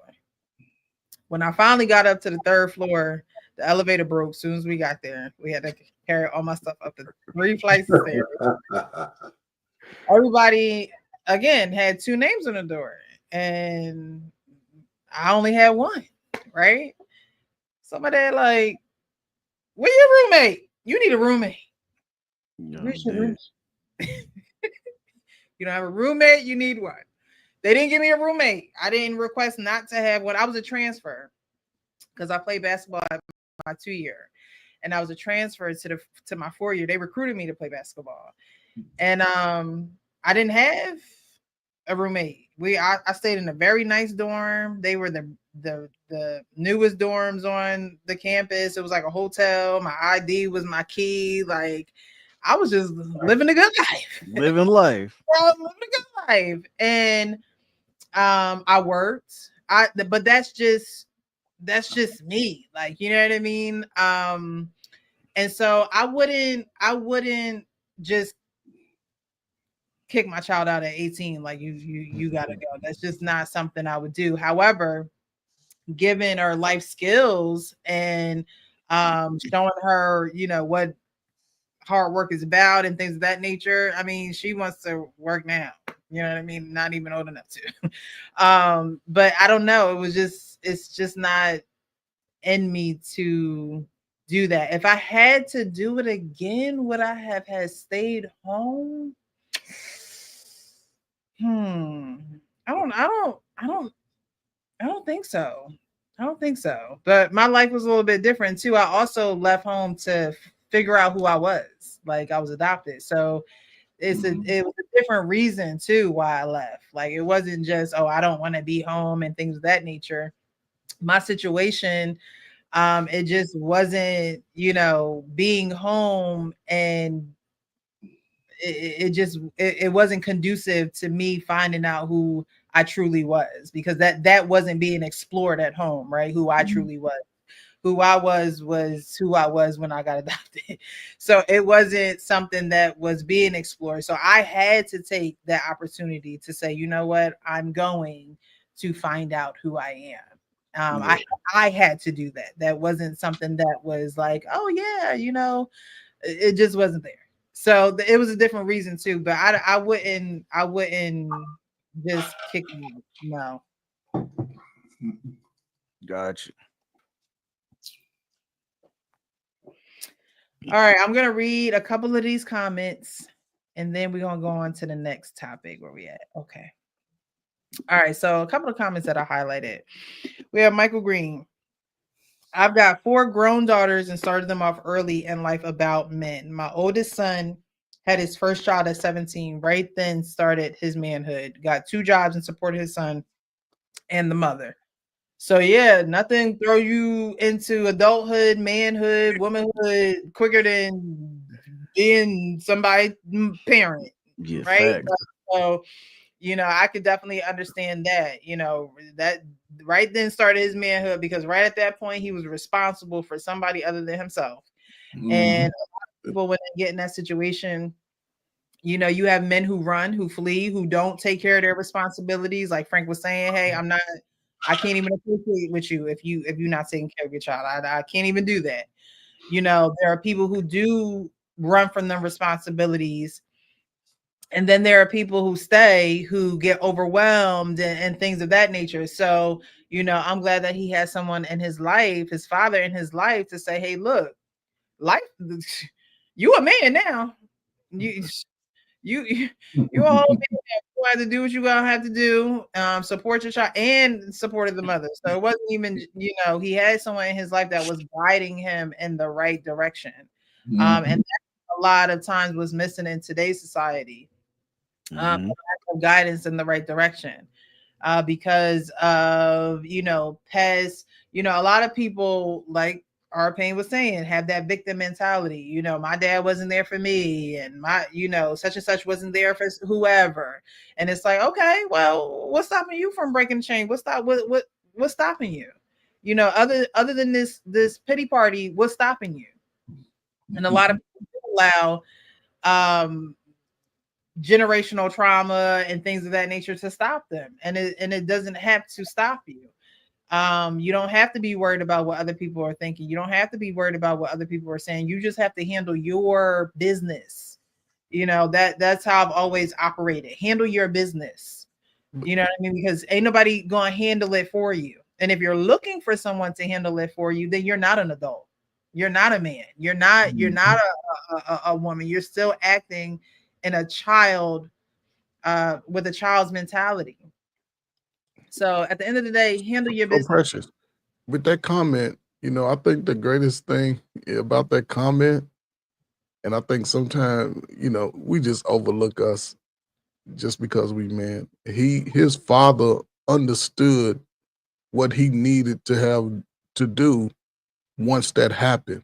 It's been plenty of people that have children at a young age, but in a lot of homes, that's when the excuses come. Yeah. And even when they have children young, a lot of them seem to just dismiss the child, like the child don't need to be taken care of. This man understood your ass gonna get a job today, and you gonna work it, and you gonna support it. And I guarantee his son is appreciative today. I guarantee his son is appreciative, because when you start taking care of your child early, as they age, and I'm sure if they 18, if he's in his 30s, all of his money's coming to his pockets, and he's on the way up. So yeah, salute to that, man. Salute to the father, man, that understand that shit. Menelik says every young person wants to follow the latest trends and be a follow fashion monkey like the rest of the baboons.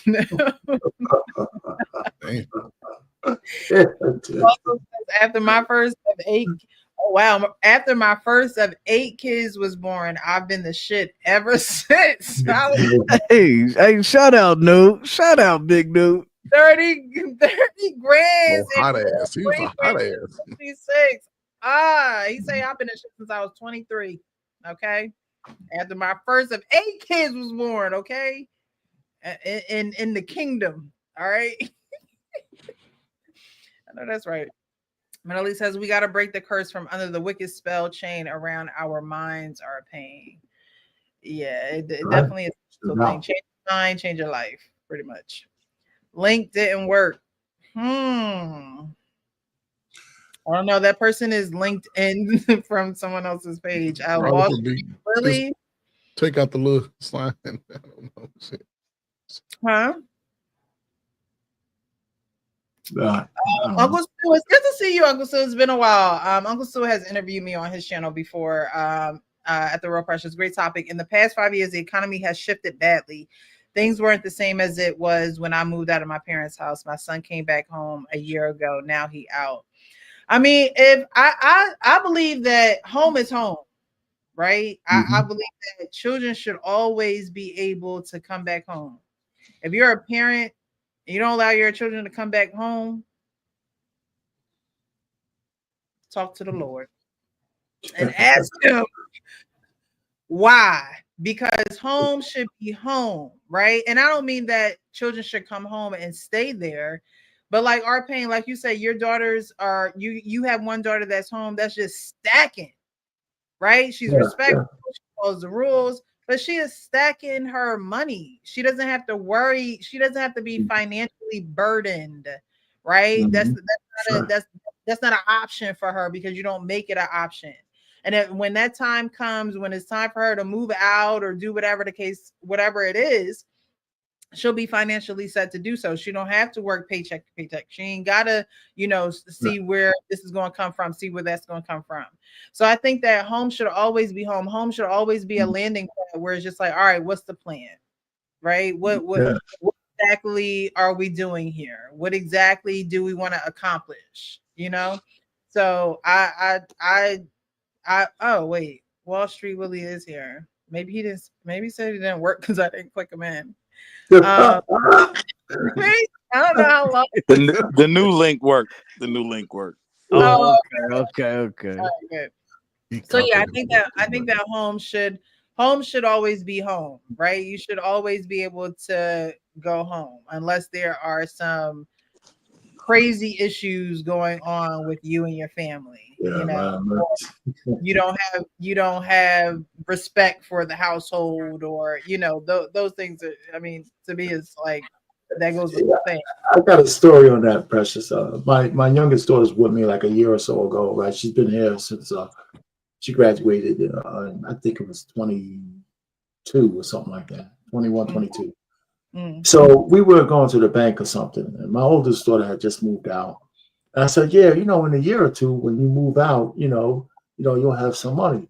And then we're in the car. She looked at me, but you let my sister stay for 7 years, And I just started laughing. I said, I'm not kicking you out. It just came out. So I said, you can take 7 years if you want to as well, But yeah, because it just slipped out. I said a couple of years.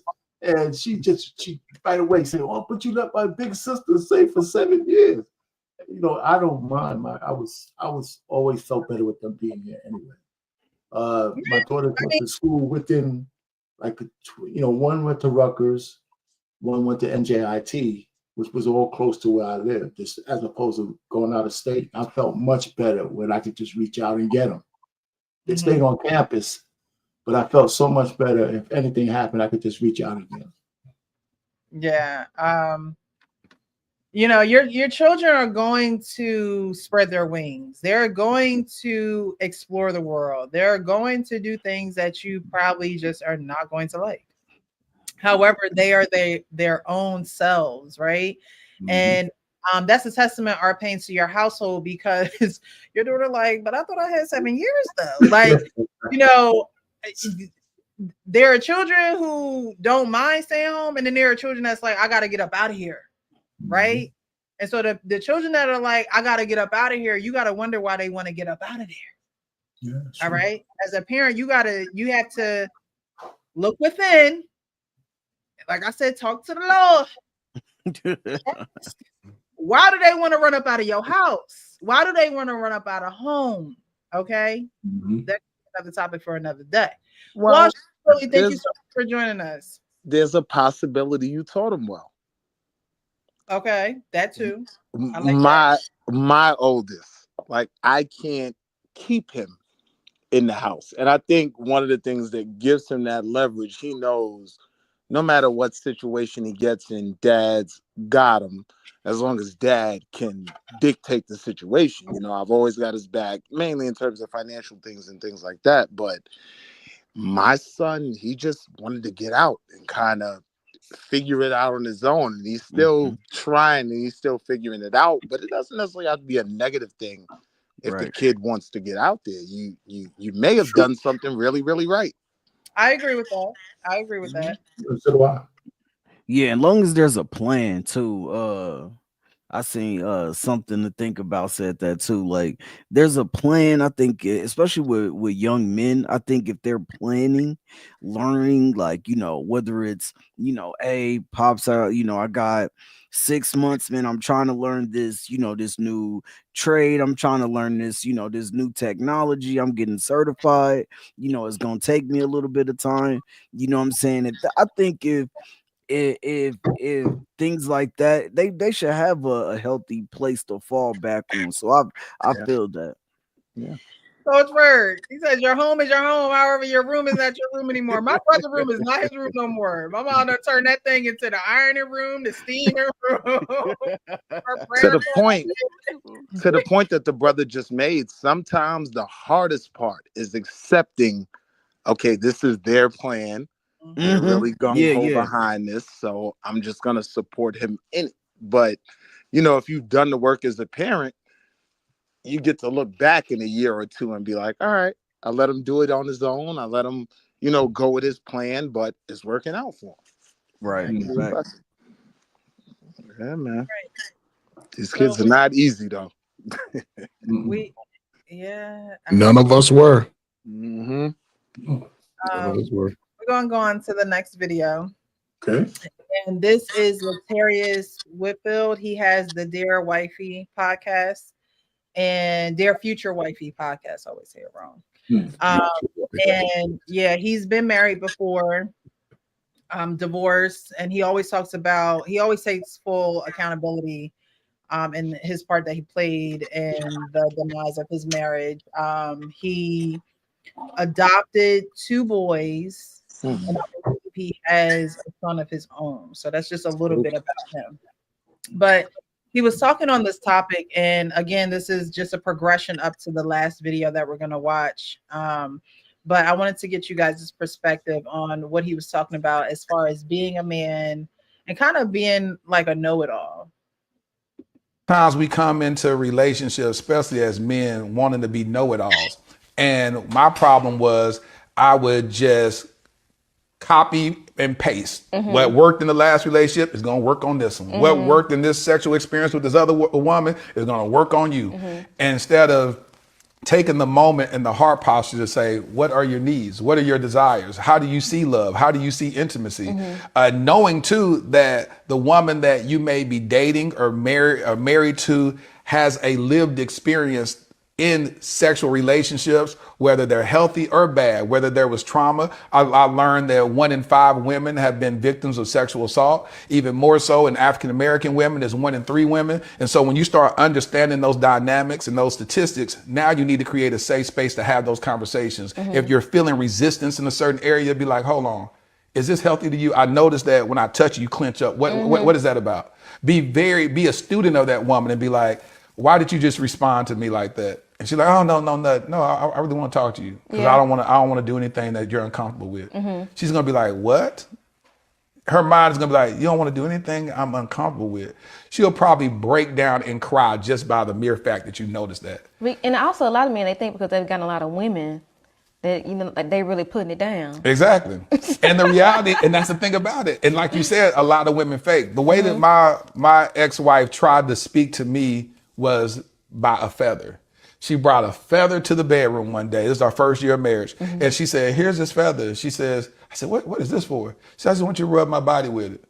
And I said, this got to be the dumbest thing ever. That was my heart posture. I said, Lord, so I'm rubbing her body like this all begrudgingly. I said, this is, and you can feel that. You can feel somebody doing this on you. Like, this is stupid. I'm just rubbing her body like this. And I was like, you like this? And she was like, just, I said, rubbed on her back, rubbing all across her breast. It was just so begrudgingly. And it was like, can we just hurt me, just get this over with? And so I had that moment. God reminded me of that moment 2 years ago. I was just minding my own business. I was just driving the car, and God said, the feather story. I said, what about it? He said, remember when your wife brought a feather to the bedroom? I said, yeah, that was so annoying. And he said, you were so selfish in that moment. And I said, how? I mean, she's always kept making it complicated when it came down to, having sex and making love. It was just always one little hurdle after another. He said that was the moment she was trying to communicate to you to touch her as gentle as a feather. And she gave you the thing to do it with, Wow. but you didn't. You should have painted her body like Picasso with that feather, but you didn't. You got in your feelings and felt like it was another obstacle when you didn't realize that was the door of opportunity. Yeah. All right. Mm.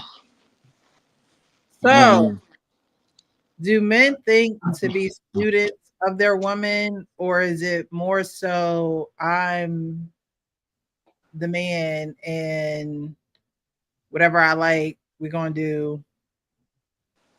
However, Just wait a minute, Precious. I just ordered me a box of feathers off of Amazon.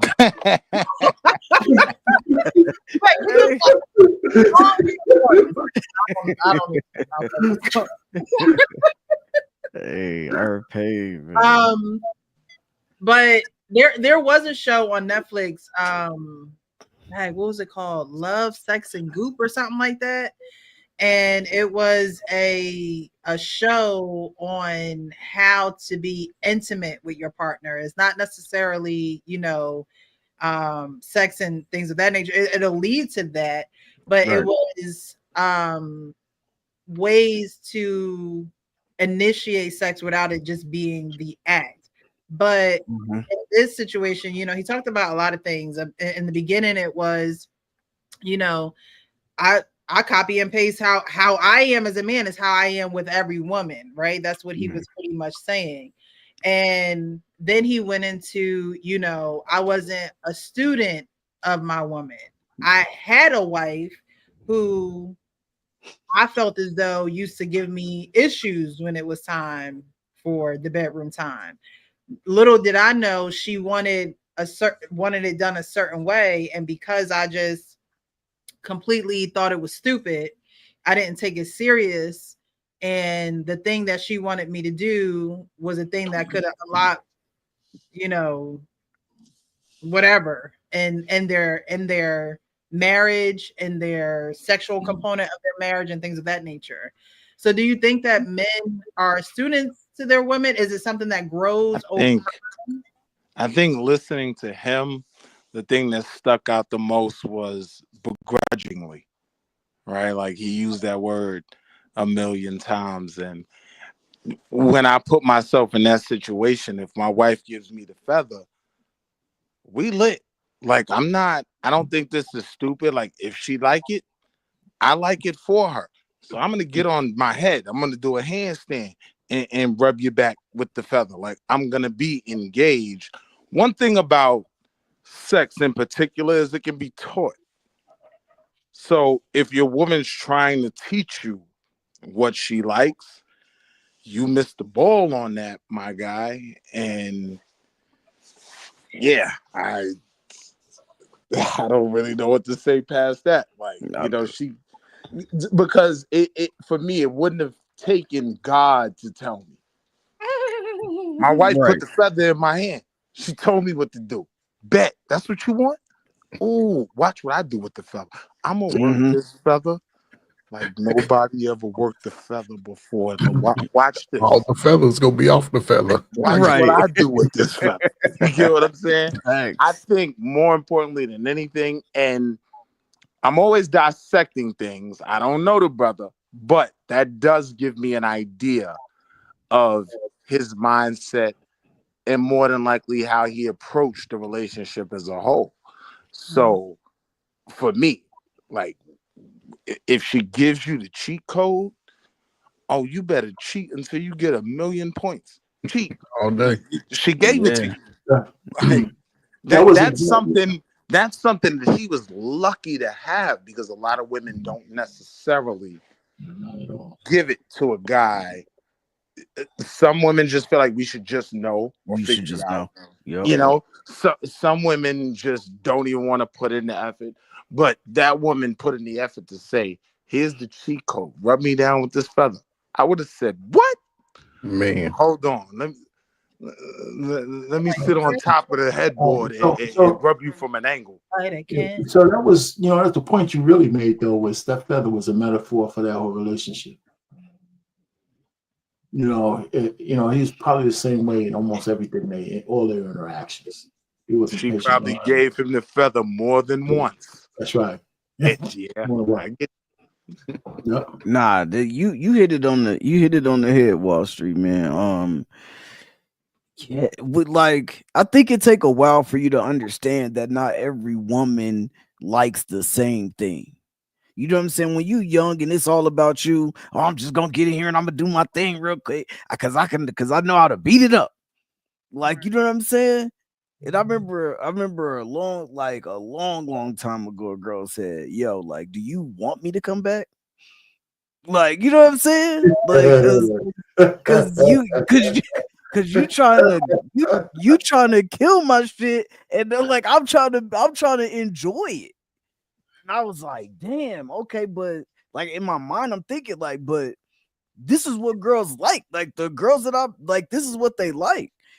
And I think that That's what they let you think they like, right. because they liked you. Yeah. You like, yeah. And so I was like, damn, you know what? Like, all right, so I gotta learn how to do things differently. And you do gotta learn your woman. If any dude, say I don't know I can't learn my woman, I'm never gonna learn, like, you just a clown. Cause we all gotta learn each other, man. You teach your wife you teach your woman certain things before she become your wife. You know what I'm saying? You do, and so we all learn each other. And so you definitely gotta work with somebody, man. And you definitely gotta, and I think talking too. I think some people just have sex. They don't know what real intimacy is. Like sometimes intimacy can just be walking down the street talking with your girl. Like, you know what I'm saying? That might be something that just made her day. You know what I'm saying? Texting her throughout the day just to check on her. How you doing, baby? How your day been? You know what I'm saying? Like that, like people don't understand that is intimacy also. You know what I'm saying? They think intimacy is only in the bedroom. Like you can get your girl panties wet. Good morning, baby. I miss you. You know what I'm saying? Like whatever, like at the end of the day, like you just gotta know your woman. And you gonna have to learn what she do and what she don't like, because everything, you can't do the alphabet on her. She don't like that when you down there. You know what I'm saying? She'll like that shit. But the last girl might have loved it. You do gotta learn the other person though. For real. He also said copy and paste, and that was something that stuck out to me, because one thing about intimacy in a relationship is your partner may not know that they like what you like, right? So as you two explore things, oh, he likes that. Oh, I kind of dig that too. Oh, that's what she like. Oh, I'm with that. You get what I'm saying? Like, but if you are coming into it, when you say copy and paste, what I hear is you're taking a mold that you thought was it, and you're just applying it, and it should work. And that's not how individual relationships go. But if this brother didn't have a certain phase, like we talk about the whole phase with women a lot, we don't talk about it with men and how it could be beneficial, because in most cases it's assumed that we just do that, but every brother doesn't get an opportunity to have that exploration phase and figure it out and see, oh, when I do this, that works. So that when I'm looking behind the veil, that's kind of what I saw in him. Like, you just never really figured it out, bro. You know what I mean? I want to add something really quick, because there are women that'll be like, well, he's supposed to know. He's supposed to know. Like, what do I gotta tell him for, right? And so she doesn't tell you. That's age dependent though, Precious. Yeah. It's age dependent. If you're walking around 30 and you don't know, that's one thing. But if you're 19, 20, the young girls might not ask that. But well, even at 30, like, well, you should know by the time you're 30 that he knows anything when it comes to you. No, well, the Wall Street said it. Listen, most men, here's the one thing women have to understand. Most men ain't getting as much sex as women. No. Most men who marry women who are not virgins, they've been busting it out a whole lot more than the dude. Yeah. And The guy, I'm a double down. The average dude ain't getting that much sex. I don't know why women don't understand that. And I'm a double down. Like I was saying, if you haven't had certain experiences, you don't know. If you haven't had that older woman to teach you, oh, this is what we like, then you're not coming into the situation with that knowledge. You know what I mean? Talk You're that learning. shit, Willie. Let's be honest, fellas. Y'all not being honest. Most dudes today, they learning how to have sex through pornos, corn, whatever. Yes. Let's be honest, man. Yes, They're Lord. not going through that learning the person.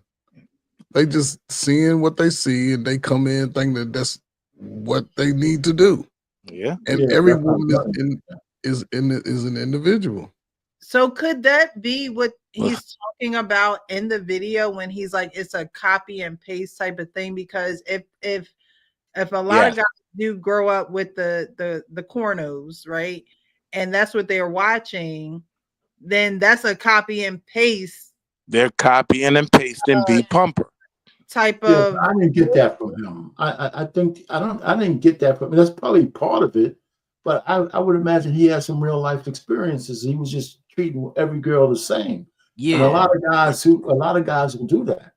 You know, I think he was copying and pasting. Especially a lot of guys. You know, it really just depends on the man. But if you get some, a lot of guys treat all the women like, you know, this is my technique, and I'm gonna use it on. If it worked on this girl, it's gonna work on the other girl. Right. But you know, Wall Street said something. If you had an older woman, I was lucky enough that my first girlfriend was like 3 years older than me. I was like 17. She was 20. Talk about it. She wasn't that much older, but she was 20. She was experienced. Thank God she wasn't no real big super freak, and you know, do like exotic shit. Because everything she told me to do, I did. I did. So if she was doing some crazy shit, I might have been some kind of freak. Now I'm glad she was like kind of straightforward and shit. I don't know. You got kind of excited for the robots, man. I don't know. My robot days are over, man. If I was younger, I'd be like, shoot, I'd be invested into the robots. But what's even more valuable than that, though, when you're copying and pasting beat pumper, Mr. Mo, when that's what you're copying and pasting, that older woman will slow you down. Like, whoa, hey, exactly, hey, whoa, that's not it. But it's not. Go ahead. What you want me to do? I learned early. Listen, man. The first time I had it, a girl asked me. I just did what I thought was natural. I got my little 25 pumps in, did what I was standing up. I was actually standing up the first time. Right? And then that next summer in the 9th grade, I had a girlfriend. Again, she approached me. She told me stay out the school. I mean, she told me don't go to school that morning. So I'm nervous. So I'm moving slow. I'm thinking I'm doing the right thing. And I learned how to do what I needed to do without just rushing. So as I got into in my 20s, I understood, listen, not every woman can take the hammer the same. Some you gotta, because again, I always believe that sometimes my voice can do it. My voice can warm you up. How I touch you. I don't have to, how I rub your neck. I ain't, I'm gonna grab your arm, touch your phone. I'm gonna rub you. I'm gonna do things to get you there. And I learned I don't have to rush to, what I'm saying? It wasn't saying I heard it on Colors. It was back in the 80s. He said, you don't walk down the hill just to have sex, have sex. You walk down the hill. Get them all. Mm-hmm. And you take your time, and every woman is different. You know what I'm saying? I learned that early. So when I ain't gonna lie, when I was single, y'all wouldn't have wanted to see Coach Ferg out there. Y'all would have been mad at me because y'all mamas was going, your aunties, your girlfriend, your cousin. Freak Nick. Yeah, but I wasn't like, I gotta, I'm gonna take my time because it's, man, it's just hard to explain. But Look, Every woman is not the same. and look For though, me, this is for me, I listen really close. And so to your point that all women aren't the same, when he says copy and paste, I'm pause, not visualizing it, but I'm seeing, you get what I'm saying?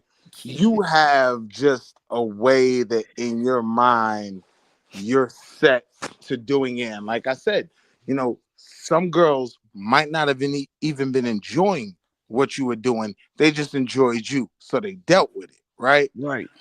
And I'm not saying that an older woman is mandatory, but they will tell you very, very quick, whoa, hey, Yeah, that's a slow fact. down, nephew. Listen, That's do That's a it like fact. that. And you learn these things. So now when you're dating back in your age range, God forbid, younger than you, older than R. Kelly level, we keeping it above board, right? Oh But man. what I'm saying is, Hey, you picking them learn up from certain things McDonald's. from an older woman, and you take that back to your age range. Oh, you're the Yeah. goddess. Yeah, no, that's a fact. You the Hey, look, King Kong Bundy. you cleaning up. Nah, but look though. I'm about to What drop my cash app. They better give me some tips for these secrets I'm giving them. hey, look, what all y'all are saying is right, man. Coach Ferg with the, yeah, a lot of us do, because when we in our teens, I think our pain was talking about real sex love when we was talking about that joint. You watching that soft corn shit, you like, all right, bet. But yeah, like once you get out and actually get the experience, you know what I'm saying? That's where two things can be true, because all you're doing in the beginning is going off of what you saw, and you think that it might feel good because you see it in the show and you like, oh well, look at how she's moving. You know what I'm saying? So you just think that, okay, she We like done it. found our stepdaddy DVDs, and we You like, know oh, what I'm this is what they saying? like. This what Facts. they like. You looking at the DVDs, BBD. You like, okay, big booty, what? And so you like, yeah, but then but once you get out and actually get the experience, and I think the copy and paste thing too, like, it's not, I don't think it's just that, man. I think that even in a relationship, if you go from one relationship to the next relationship, you didn't learn nothing from your last relationship. Sometimes you just approach it, you like, well, we ain't together no more because she was this and this and this, and you ain't take no accountability. You're gonna go into that next relationship with the same mindset, the same outlook, the same everything, pulling up to the To, next person, to that and it's point, still gonna be a copy and paste. yeah, if you're coming in thinking copy and paste, you're already not equipped with the mentality that's gonna please your woman, because copy and paste doesn't work for every woman. You get what I'm saying? You Yeah, should come in with the mentality of, all right, I want to learn her. Oh, that's what she like. Oh, I like that too now. You get what I'm saying? And yeah.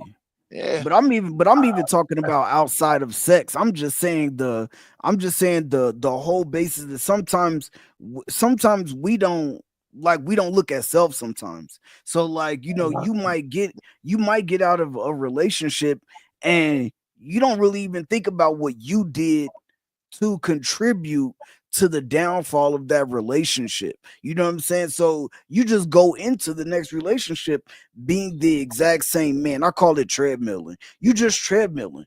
Like, you're doing the same shit over and over and over.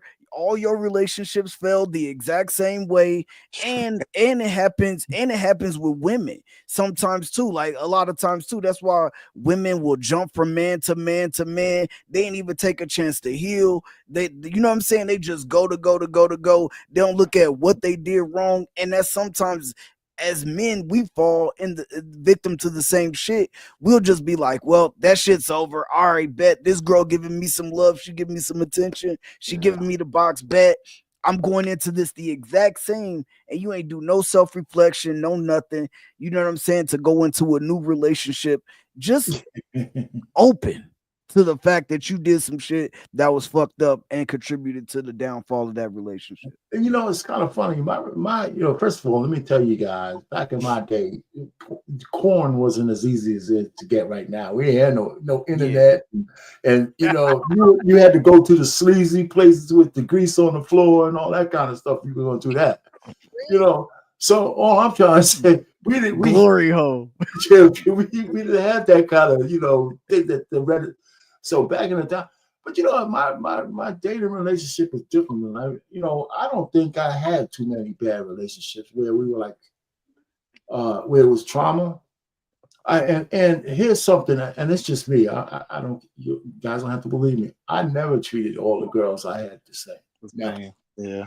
Never. I never, because every new relationship to me was a new relationship. And I never was like traumatized. The only thing I would say is that, and this is what I tell guys: if you're in a relationship and a woman leaves you, my only philosophy is that you got to get back into the cut as soon as you can, because men tend to brood, and when a man's brooding over a woman, he becomes dangerous. I said, go get some, don't have to marry her, just go get laid so you can forget about this chick. You know why? Because tomorrow when you see her, she's going to be booed up with somebody else, and then your trauma is going to magnify. Because she ain't going to take no time to find her. So I told guys, you can't sit down here and wallow over the lost love. That's where men become dangerous. Oh my God, and hell no, man. Go get you something. But the manosphere is made of. Yeah. I never had that problem. But again, I was off the market by the time I was 26. Now, but again, OG, you got to realize to the point you made at first, after if he's younger than 50, we had Pinky every time we turned around, like Roxy Reynolds, Pinky, yeah. I knew me and Frank connected. Listen, Roxy was around every Cherokee. So we got a distortion of what that affection was supposed to be, and sometimes you need a woman a bit more in power, and that usually comes with an older woman to kind of tell you, nah, slow down. Like, you're doing too much. You're trying to hurt me. Yeah, exactly. Exactly what happened to me. I also think that women need to be honest with men. I mean, deliver the message with love, but be honest, because a lot of times women won't be honest, and it gives a false sense of reality to a man.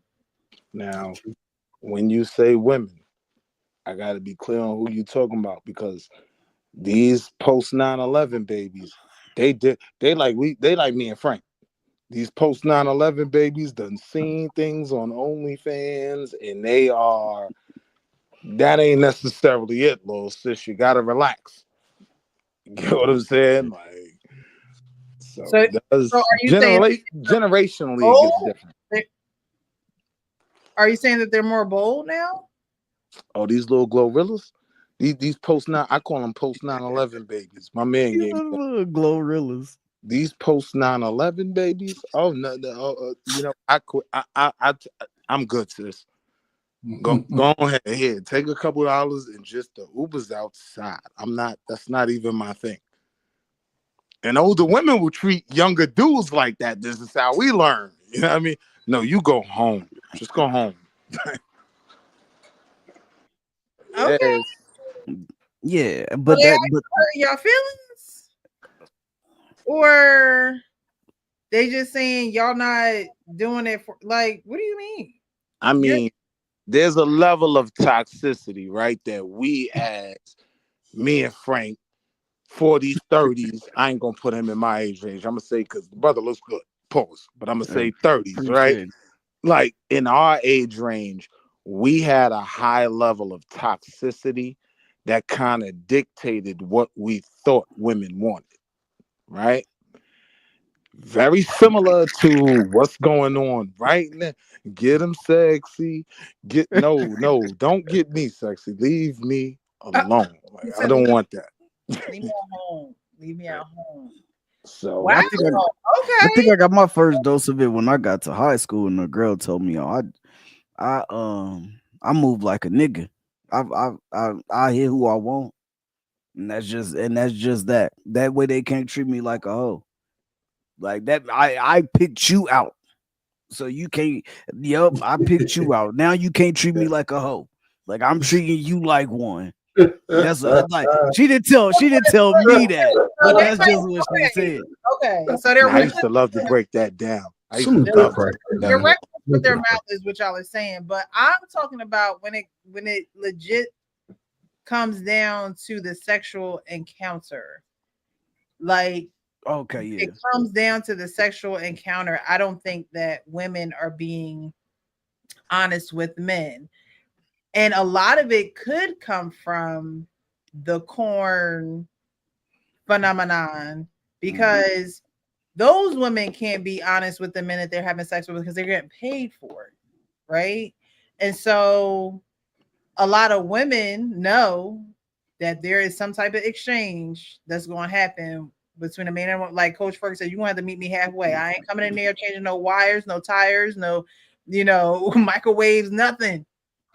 Unless you're able to give me some type of, something in return. Now these sexy reds will let you know. Whether it's time, whether it's my talent, my pleasure, like whatever it is, right?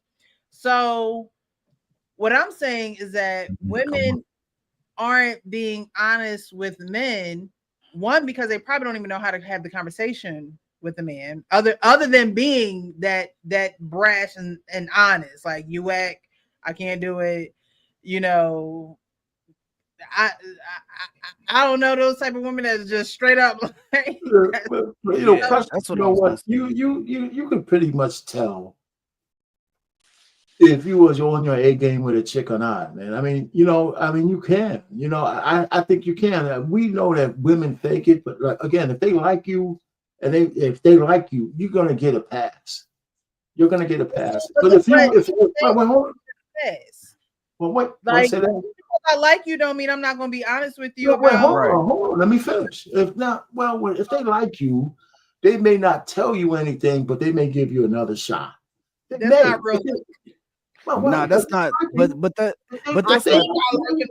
I think I like him. But look though, that's not. But that's not the same as. The point is, if most women, I think if you're whack, they're gonna let you know. One, you ain't getting no more. That's number one. That's the first thing.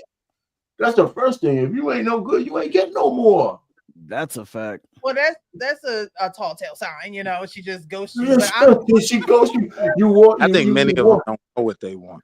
Like same way when we were watching Evasive Angels, we didn't know what we wanted. We thought that was what we wanted.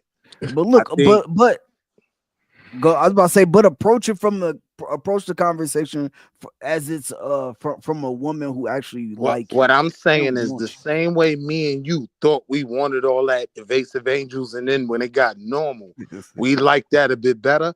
I'm saying a lot of these girls out here, I don't really think know what they want. You get what I'm saying? Like they're seeing things online. Like now Facebook's been corrupted.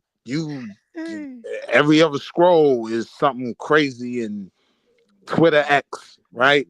Maybe I'm just telling too much about my algorithm.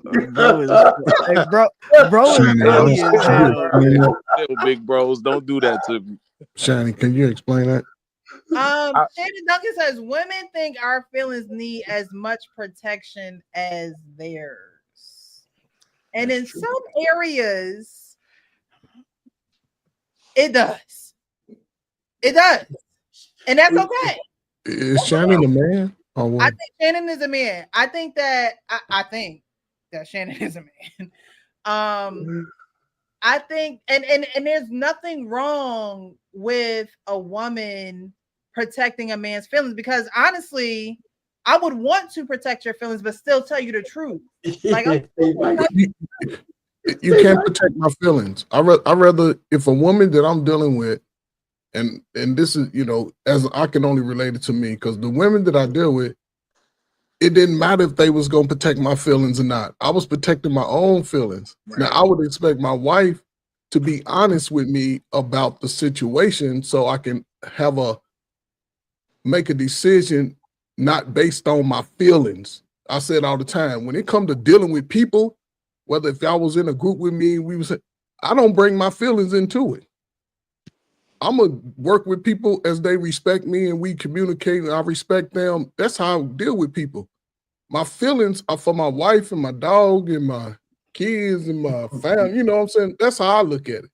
So that way, I don't have no problems with nobody. If you say something disrespectful to me, I will say something back.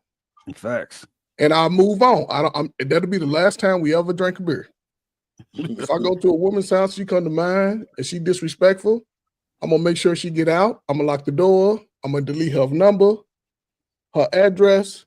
I won't have no communication. When she see me, I'll be booed up. Trey Ferg, that sounds real nice for you. Okay. But most men can do the same thing. There are men out here. Come talk to me, fellas. Y'all can do that shit. That are not wham bam, thank you, ma'am. Let me close the door because you being disrespectful. She's right. You're right. There are men out I here, agree.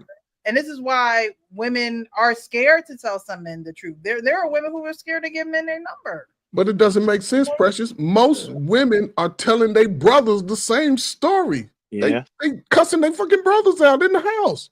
Why And not be fundamentally, honest with a man? I What do they not think honest about, you Precious, you know what? This is my last thing I'm gonna share. You know what women be protective about with a man? When they don't want to tell that man that they screwing 2 or 3 other dudes. That's the shit when they protect their feelings. Other than that, somebody man, mute his mic. you too light skinned, and if you don't lay the hammer down before you even get to your car, girl, this nigga talk all that shit. He came over for 10 minutes. Some dudes, they don't know that some dudes just coming through there to bust one down and move on. They like, girl, I really liked him, but he ain't really like you because he looking at how you move. But you was fine enough. You had them yams, and we all like them body parts. And that's why he didn't put in that effort to really please you, because he had already made a judgment and y'all, I'm in and out. And That's you why- on the roster. When he that's moves why- like that, you one of many.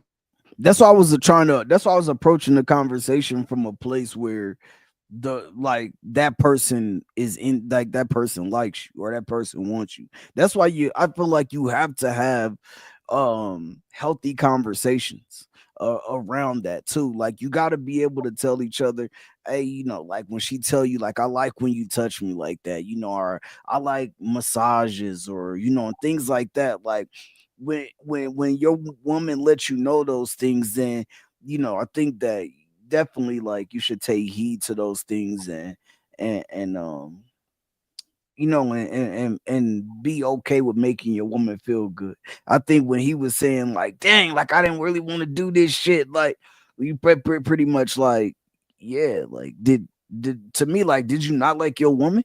You know what I'm saying? Because if my woman is coming to me and saying, you know, I like this and I want you to do that, like, I want you, like, I'm gonna be like, show me what you want. Like, you know, just wear that little thing I like. You know what I'm saying? Like, yeah. I still believe that there are women who are not going to be honest with men about sex for a lot of reasons, for whatever happened to them in their past, for them not being able to have healthy relationships with men, or maybe even their father. But there are a lot of women who are not being honest with men, and it's giving men a false sense of reality. Or everything, precious, ain't it? Women ain't honest with men, period. So women, a lot of women ain't honest with men, period. Not just in the sexual bedroom. You know what I'm saying? So you're right. I'm saying you're right, but that's no different than our regular. So I'm supposed to expect you to be honest here. Yeah. Yeah. Well, a lot of women ain't honest with men, period. But if y'all are having an intimate interaction like that, like, why would you want to lie? Like, what? Why? You know why you're thinking this? Because I'm gonna assume this. I don't know you that personally, but you're a good girl. The women out here are banging like men. They don't give a shit about nothing. Yes. That's the only thing I was gonna say to you, saying that they aren't telling dudes. Nah, they nowadays, like, Oh, you're not doing that? Well, stand on your head. Well, the last dude did this. Why you can't do that? Like, nah, they're a little too vocal now. And the crazy part about it, Precious, you know, I look at outside of this, you know, the chaotic part, I always look at it from a social emotional point of view too. If you think about it, even in our community, male or female, most of us are having sex as children. Facts. Come on now, listen, because I can pull up report cards and see that you got D's and L's, but you busting it down. That's the males and the females, because there's no one. We don't teach our children about sex for the most part. We don't have enough collectiveness in the schools to say we need sex education. These children need sex education. Roxy Reynolds teaches me and Frank. But what I'm saying is over masters, because but here's the thing though, Precious. If you think about it, a lot of that is sort of it carries trauma too. By the time a lot of women in their 20s, unfortunately, a lot of them have started having babies. And it's one thing to have sex and carry a child. That's a difference. Because a lot of these women are still trying to have teenage fun while having families. And that is the big, and again, I'm going to keep saying this. The father is the greatest equalizer to the boys and the girls out here coming out here. If the girls, and if they would allow to, I ain't nothing to you, Precious. We done had a relationship. We broke up. We had 3 fights. You broke my antenna off my car. You know what I'm saying? According to women, they get abused, but ain't nobody slapping nobody. I probably just threw your cell phone or whatever now. But, you know, we break up, right? So you don't like me no more, right? But we have a child. When you think it would be in the best interest to say, you know, let me put my feelings aside. And Curtis, he 2 blocks up the street. He a good garbage man. He work hard. Why not just let me see my baby every Friday or Saturday or something? So you can go have your and I'm gonna use a bad term. You can go have your 304 glory days. You can just, but you ain't got our child involved. Bro, because Cardi don't do it. Getting the best environment. Cardi. But what I'm saying is that would be some of the greatest equalizers, because now she's with me. I'm gonna protect her with my life. I ain't gonna let no little pervert uncle, your brother who might be hiding in the closet over trying to play with my child. No, it ain't happening. I ain't letting nobody taking advantage of it, and that's the greatest equalizer. Most of this trauma is a daddy wound. A lot of people, if you go connect with your daddy right now, male or woman, and you open up your heart, it'll change your damn life. If not, you're gonna still have a problem with your friends. I just saw a video where the girls befriended, they faking. They starting to attack each other, and it just makes no sense. But you speaking from a place of a brother that has a foundation, had certain people around him teaching him certain things. We got to realize, like, when we talk about the pee in the pool is all those masses of people who don't have that foundation that you have. You get what I'm saying? Yeah, brother, but listen, I spent 25 years in this. And what I'm saying is everybody, when you get to a certain age and you 30s, F your excuses. You come 30 as a man, F your damn excuses. Go live in the world. Be a man amongst many of women. It's other women besides them little ugly girls you went to school with. Come on now, y'all done saw them get big and you just down trying to get a chest, because most dudes don't start working out till they 30. Man, you better get out here and live in your 20s. And the world will show you where you measure up. The world will show you like it's your job. It's the most precious thing you own is your seed. And when you get built up, you find the prettiest one out of all of them, say, come here. Are you willing to, if not, shit, keep it moving. So y'all pretty much saying like the women nowadays just don't care about y'all feelings, and they just saying whatever. And what do you think, Precious? Do you think they care about men's feelings? Come on, be honest. I know it's a hard question. When you answer, what group of women are you speaking to? Because you listen to a little bit of Anita Baker. These ones out here, they don't know. No, all they know is get them sexy, get them sick, and Glorilla and all of that. So, like a mature type of woman. I'm not talking about the little teeny boppers. I'm talking about a mature woman. Like, just say your age. Even a mature woman, there are mature women that are not honest with the person that they're having sex with. Yeah, you're not lying. You're not lying. They're not comfortable. They don't want to have these conversations. You're the little young ratchet ones who's going to tell you whatever because they just doing whatever and they don't know what they're doing. But I'm talking about even mature women. There are women that are married. So do you think this plays into the reason of why so much more it's women that say, all right, you've given me the relationship that I thought I wanted, but I don't want this anymore. Do you think that's a part of it? You're giving me the relationship that you thought that I So thought. when I say that, I'm talking about things like the divorce rates, right? We know that women divorce more than men, right? Do you think that not saying this is what I like, this is what I want, leads to a place of, all right, you know what? I haven't been getting what I wanted in so long. I'm just going to do me. I think that contributes to it, yes. And I think that's on men and women part because men, they will Can't blame me if you ain't tell me, Precious. Well, no, I'm just saying like there are things that men don't talk about either that you know what I mean, that they But wish we don't leave. The right, you don't leave, but you don't talk about it, and the relationship kind of is like in a loop. You know what I mean? It's not really going anywhere because you don't want to interrupt anything. You don't want to. You don't want to. We don't use that as we don't use that as an excuse to cheat either, though. Men don't use that as an excuse to cheat. No. Women have all this glory. You don't use it as an excuse to cheat, but it's one of the reasons why you cheating. I think though, one of the places that we as men take accountability, we cheat just because we wanted to do it. Most of the time, women will say, "I cheated because." Yeah, because you didn't give me what I wanted and all this other. Men don't need that excuse to cheat. If they're cheaters, they can have the best sex at home. We just be like, yo, the butt was fat, I had to do it. Like that's one of the few places where we take full accountability. And he said the same thing. Those are cheaters, okay? Yeah. Those are cheaters. But there is a man that is not a cheater who is faithful to his situation. Okay. And there are things that have gotten on his nerves that he's not talking about because he don't want to shift the waters, or you don't want to blah blah blah blah. And then he becomes the cheater. So Precious. Right?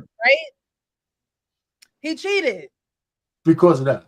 He's not a cheater. He's not one to be out here just sleeping with whoever. You know what I mean? But he cheated. You guys talking absolutes. Of course you're right. There's some guys could be driven to it, but we got to talk about majority or minority. Yeah, the guy you're talking about who's driven to cheat is not the majority. Are you saying that the majority of men just want to cheat? The majority of men who cheat are cheaters. The majority of men who cheat.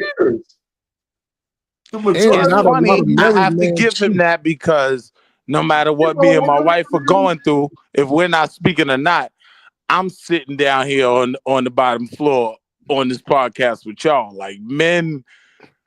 We either are it's just ingrained in us and we just don't care, or we're 9 times out of 10 gonna try to go as long as humanly possible, most of the time until we find out that she's already checked out.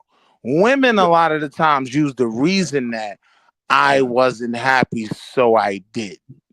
So you get the point that I'm trying to say. You're not wrong, Precious, but I'm just saying the majority of men who are cheaters, who cheat, are cheaters. They don't need all of these fantastical reasons to do it. Yes, right? They don't need to have a bad home or something that their wife is missing. Matter of fact, they love their wife more than anything else. That's why the women who are the side chicks, every so often a side chick envies the wife because she says, I'm giving this guy everything and he ain't budging. He's going to stay married to this chick forever, right? And so, because he puts his resources there, he raises the kids, he's there on time, he goes to the hospital, he does everything else. He got that side chick there for his own personal reasons because that's the way and she also understands he only puts resources in me to keep me there. You stay there. Nah, we definitely Yeah, but men. you also, Men like, definitely do cheat. Like, yeah, men definitely do cheat for no reason. Like, it's literally no that's reason. true, You it's can just true. you get for I real. don't Like, cheat because I I don't cheat because I don't want to. I know myself. I have to cultivate a relationship with a woman. right. You know, I'm not going to go out and buy sex from a 304 or a prostitute because if I was a cheat, that's the only way I would do it. But if it was just some random woman because I don't have it like that. Women don't come up to me and say, Mr. Payne, I'm going to give you some box. I got to do some work. And that's what I was gonna say. I'm Like, not going to do that. I was gonna say for the like, you know, he just said it. Like for the guys who wasn't getting that attention, like he may have to go that route. If you're a dude who's been getting this like attention from women since you were in middle school and high school and college, you know what I'm saying? Like you're literally just you're cheating because she got a fatty. Like you're like, oh damn, like you look okay, what's up? You don't, it's no relationship involved, it's just straight up wham bam, thank you ma'am, and then you go on about your day. You know what I'm saying? You don't gotta cultivate shit, but you know what I'm saying? And cheat and Precious, let me tell you, treating as a single man and a married man is totally different. Because as a married man, I'm either gonna do two things, right? I'm just gonna be a sleaze bag and don't come home on the weekend, or I'm gonna pay to keep her on the side. Yeah. And I ain't taking no resources out of my house at this point in my life for a little piece of booty when I can get my baby got, you know, she buys the apparatuses to keep us getting closer and closer. But now though, we're leaving out a point though, right? Now, here's the thing. Me cheating, it wouldn't work for me. Why? Especially now, because Precious, you would have to do a whole lot to be with me. I need that. I need stuff from you. You're gonna have to be putting out, and it takes too much work. I can't. You ain't gonna want me to just come over for 2 hours. That's too much. Because I'm trying to. When I'm coming through, I'm gonna make sure ain't nobody coming through after me. Now there's another part to that though. It just doesn't. Especially now, you know what I'm saying? I think, listen, if you do get married after 35, come after you, but you cheating? yeah, that's how I'm moving though. But This is some real shit I brought up in but that's how I look at it. counseling, right? I'm not moving according to a woman. I never have. I'll tell you this quick story. I'm gonna shut up. When I was a couple years before I got married, right? I was in Chicago. I was dating. Me and Tiger Woods was competing. I think I had him by one. I think I had 12. He had 14. I'm just talking noise, man. Yeah, Tiger had all those. Yeah. And I'm talking Precious. I'm talking about professional. Go to bed at 8:30. You know, single, driving up, pulling up on the shiniest new rise, right? But okay, I'll get past that. So it requires too much from me. I would say this though. The type of woman it wouldn't benefit me. I'm looking to take care of my family for the rest of my life. Yeah, because you worried about her and the person coming after you. No, I'm not worried about the person after me. It's gonna be too much on him and you because he gonna stress you out because you just got through dealing with me. So you ain't got time for no dude with no attitude and feelings.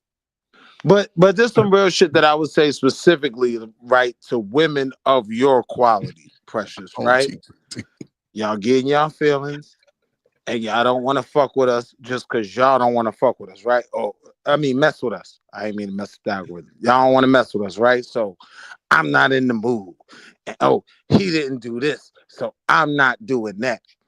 What a lot of women in potentially great monogamous relationships and marriages don't realize is those men, right?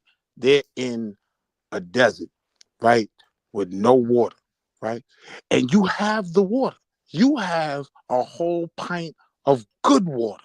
I didn't have it before. The water is very good, right? You're telling him you're not going to give him that water.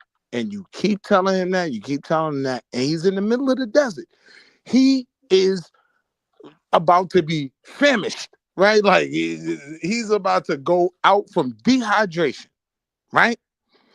And you keep telling him you're not going to give this water just because you don't feel like it or aren't in the mood, right? And then somebody comes across that desert with an oasis. They got a real good oasis and it's got a fat butt attached to it, right? And I've been begging for that water from you all this time, right? See, this is the conversation when we're talking about the type of relationships that I think we all want to have. These are the real issues for us, right?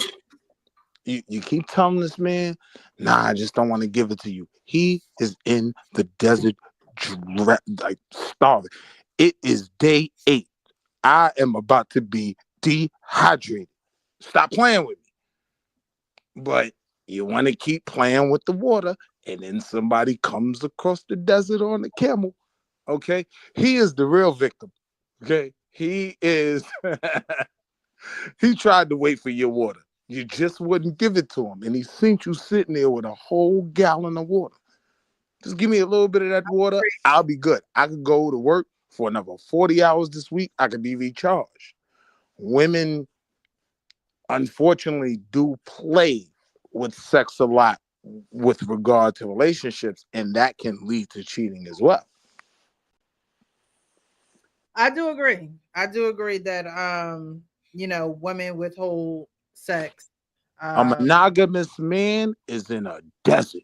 I can't get my water from nowhere but your oasis. Please give me some of this water. I'm about to die. A monogamous man, though, is those are the guys who live lives of quiet desperation because they don't want to cheat. That's what I. Well, but up to the point where this is the desert we're in, big bro. Wait a minute, that guy might not cheat. He just live. He'd be more inclined to tell his wife that it's over. Because the fact is he doesn't want to do that shit. I don't think just not getting any box drives those guys to cheat. So now I agree with you that he doesn't want to do it. I agree with that. But what I'm saying is, man, you in that desert long enough and you're sweating. No, I agree with that. We can't talk in absolute. Most guys, if a guy's wife stops giving him box and he goes out to cheat, he's no longer in the desert. He becomes a cheater. He's gonna do it more and more often. And he's not even gonna fix the problem with his wife because he's done trying to do that. So I'm saying is none of us are wrong, but we gotta look at the majority of we did statistics. Right, most guys who wives turn them off just go off in oblivion in goddamn pain, right? Well, let's turn to the next video because it happened in that video. Okay, it's gonna be our last. Oh man. And then we could go off of that video and okay, cool. Let's do it. He made his wife cheat on him. Is the name of this? I'm not gonna like this one. Right. Me neither. Real. So I was saying that women aren't honest with men when it comes to sex and things of that nature. Men aren't necessarily going to be honest if it's going to disturb the flow of the home or disturb the flow of the relationship. They'd rather suffer in silence. I'm not saying that it's the right thing to do, but I'm saying that most times that's usually what happens. A man will suffer in silence, or a man will go out and find someone to, take care of his needs and things of that nature. And even when that's happening, he's still pretending to suffer in silence while he's getting taken care of somewhere else. And even that is just dangerous. All of it. My point, though, Precious, was most of the time with men who commit to monogamous relationships, they don't cheat because of the quality of sex. More often than not, it's because she's playing games with the sex. Gotcha. All right, we're going to watch this video. No, but... Hold on, let's take it on back. Made his wife cheat on him. So we did go through infidelity in our marriage. Both of y'all? No, but you did? It's normally the man, isn't it? Is it normally, or no? Okay, it be the women on the low. You went through infidelity. Yes. Wow. And so we were so disconnected in our relationship that we had lost who we were and who we were supposed to be. Did you find out, or did you tell him? I told him. You told him. Why'd you tell him? Because it was eating me alive. And one of the biggest things for me is I didn't want to be like my father. And I realized that I had become my father. Wow. And to know that I caused the same pain that I hated him for doing to my mom.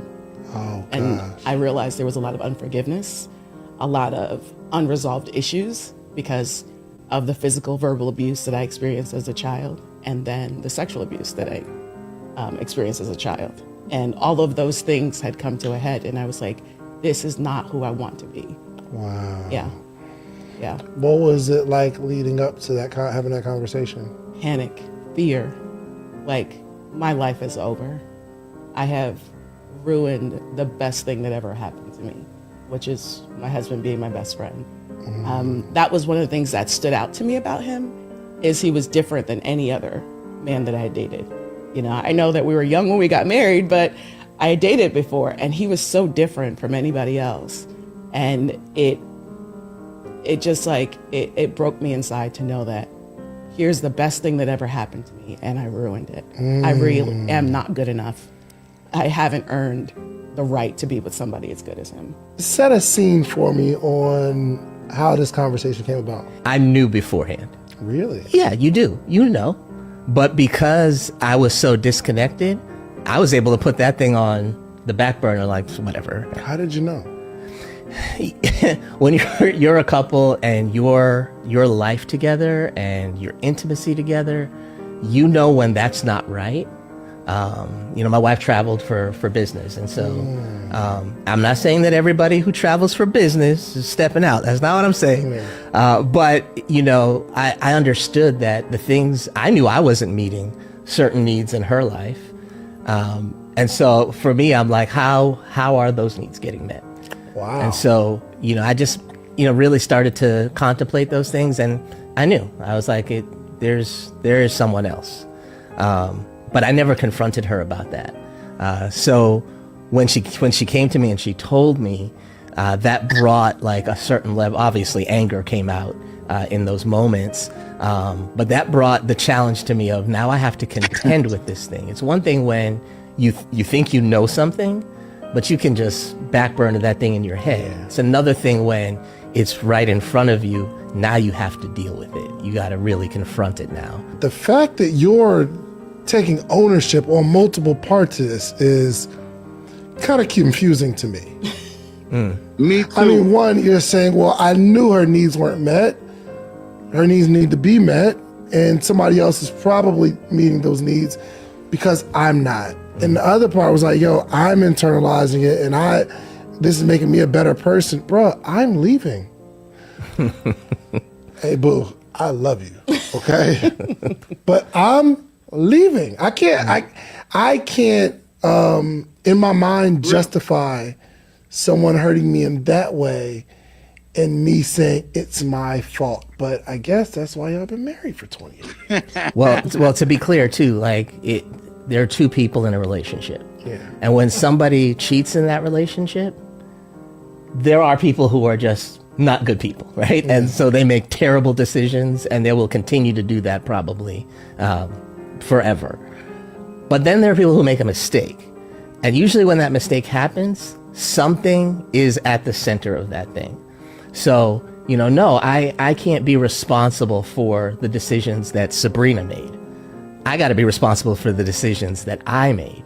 And I have to take ownership of the fact that my decisions have an influence on her decisions. That's the part I have to own. And so, and I can't own, you know, her decision to you know, be with another person and to cheat, have an affair. I don't get to own those things. Those are Sabrina's to own. What I have to own is, what are some of the things that I did during that time that had a really negative impact on our relationship? What are the things that drove wedges between Sabrina and myself? What are the things that made Sabrina feel like she couldn't come to me for the things that she needed. I gotta own those things. I can't ask her to own that. Ooh, wait. Boo. Boo him. Boo. Because I'm going to be real. If he was cheating anywhere, this is allegedly, I don't know. But I feel like he was cheating at a Diddy party. Like, it just didn't. It didn't hit right. I can smell the baby oil in the air. Like, Man. Yeah, nah, facts. She right, 100%. Hey, ain't no way, bro. Ain't no way. Like, I'm gonna be sitting on the couch talking about, yeah, so she came home and I ain't talked to her about her day at work, and so she just cheated on me. But I knew that both of us was in a relationship, so it come back on me because it takes two. Mother, man, if you don't shut your ass up, right? You trying to over here trying to remix some shit, make it sound good. No, bro, your girl cheated because she was a bop. You feel me? She cheated on you because she was a bop. Yeah. You listen, dudes with and this is crazy, but dudes with voices like that have a hard time getting women. Like if I know I was talking about don't pop the balloon, but dudes that be on the pop the balloon show that come on there with weird voices like that. Those I just know pop they You pop don't their have no balloon. problem at the They Diddy party, though. They Ain't got pop no their bass. balloon right away because they can't. That's not a voice that they want to be around all the time. I can't have a good conversation with you. But it's just crazy to me how much my guy tried to take all the onus off of her. Yeah. And then try to backpedal when he called him out. Oh no, I can't take full responsibility, bro. And then when you re-explained it, you took all the responsibility again. But Like, bro, she's a bop. One thing I know about this social media society is he knew that take on his past, right, would win him points somewhere. He was shooting for a specific audience. I don't necessarily think that's what happened. Who was shooting for the audience? The guy that was cheated on? Yeah. Man, hell no. Yeah. He was trying to get some of those. He was trying to get some of y'all longbeards to go over and holler at him. Derek Jackson crowd would eat that up. But yeah, but that's just listen. They would eat that up. I'm gonna just go back past that. She threw this, and this is where again she threw out the first thing she threw out was her two excuses. I was abused when I was young in the relationship, and I was real abused as a child. Now, who in the hell in your family abused would be the questions I ask, because I ask those questions when I'm dating. Hey, you ever been abused? Yeah, when I was a kid. Who was it? I need to know, because it's somebody in your family that might be still lurking around. And no, I just don't go. And am I gonna have to deal with this? But this guy right here, he made an excuse for her. First of all, she got a job that's traveling, so she was calculating on everything that she do. Facts. She knew she was calling that piece of John over there every time she pulled up out of town. This is calculated moves. And he took his power back when he came back and started dismissing everything she did. She ashamed him. But I don't know, a dude like I said, a dude with a voice like that. Facts. A man ain't really got no high voice unless he's because even Homeboy was calling him out on it, like, this isn't making sense. Like, why are you? And then he brought up a valid point that you can't control why she cheats. If you played a part in that, and that last portion he brought up was valid, but everything he said before that sounded crazy to me. What you got, Arpain, man? Listen, man. All of her first soliloquy had nothing to do with her husband. It had to do with her father. What the hell your father's cheating for? That means your mother told you something she should have never told you. That's number one. Number two, all that abuse shit. I can't stand when women. I need to see receipts because women call everything abuse. Thank you, Payne. But that was my major question. Did you buy it, Payne? Yeah. So she had all this trauma going into the marriage. So she was going to cheat on this guy whether he was attentive or not. I mean, then he started saying the bullshit. He said, let me tell you, as soon as he started to take 1 ounce of responsibility, I stopped listening. I can't remember if his voice was high. I couldn't hear anything this fucking guy had to say. You just tuned him out, I Payne. I just tuned him out. I mean, you had to play it again. I didn't want to hear one word this asshole had to say. My wife cheated on me. It's her goddamn fault. Period. I don't take no responsibility for it. None. Especially if you talk to me about anything. I'm, you know what? I don't know how consistent I am on things, but on this issue, I am so consistent. My thing never changes. And Payne, look at that same piece. They go to the sister. She's like, "Yeah, I told him after I did it." Like, well, if you could tell him then, you could have told him before you did it. Yeah, I don't think she told him then. I think she went on one of them trips and got caught up, and he found out. Yeah, the point is, the one thing I did say, somebody asked me if I would know my wife would cheat. We're so connected. I would feel the disturbance in the force. Yeah, That's the only way I could say it. I would feel the disturbance in the force. And I told the guy, I said, either she'd be the best cheater in the world or she's not cheating. Because I would feel it. We're that close. I would feel it. So anyhow, but because I can't stand men sitting down. I mean, it just makes me feel bad for men, for mankind, not for him, but for all mankind. We take too much shit on ourselves when, if Ricky would probably be here, he could say it better than I could. It's not your fault, but I feel like Goodwill Hunting at the end. It's not your fault. It's not your fault. You know what? You know what though? You know what though, RP, man? Yeah. Now that I think about it, I changed my position. I pause. I changed my position on this. Okay. It was that motherfucker fault. And I changed. Listen, I got it. I know. Call me what you want. Listen, call me a flip flopper, whatever. Look, she knew that she could cheat on Buddy, and there would be no consequences. There you go. And when she cheated, and she told him, or however it happened, probably getting banged out by the work husband on their work trips, he just forgave her. You know what I'm saying? He just forgave her. I don't know. Like, there's some men out there that they're just gonna stay cool. You know what? Or they're gonna bounce. They're gonna be like, yo, what? Fuck this. You ain't nothing to me no more. We out of here. I'm done.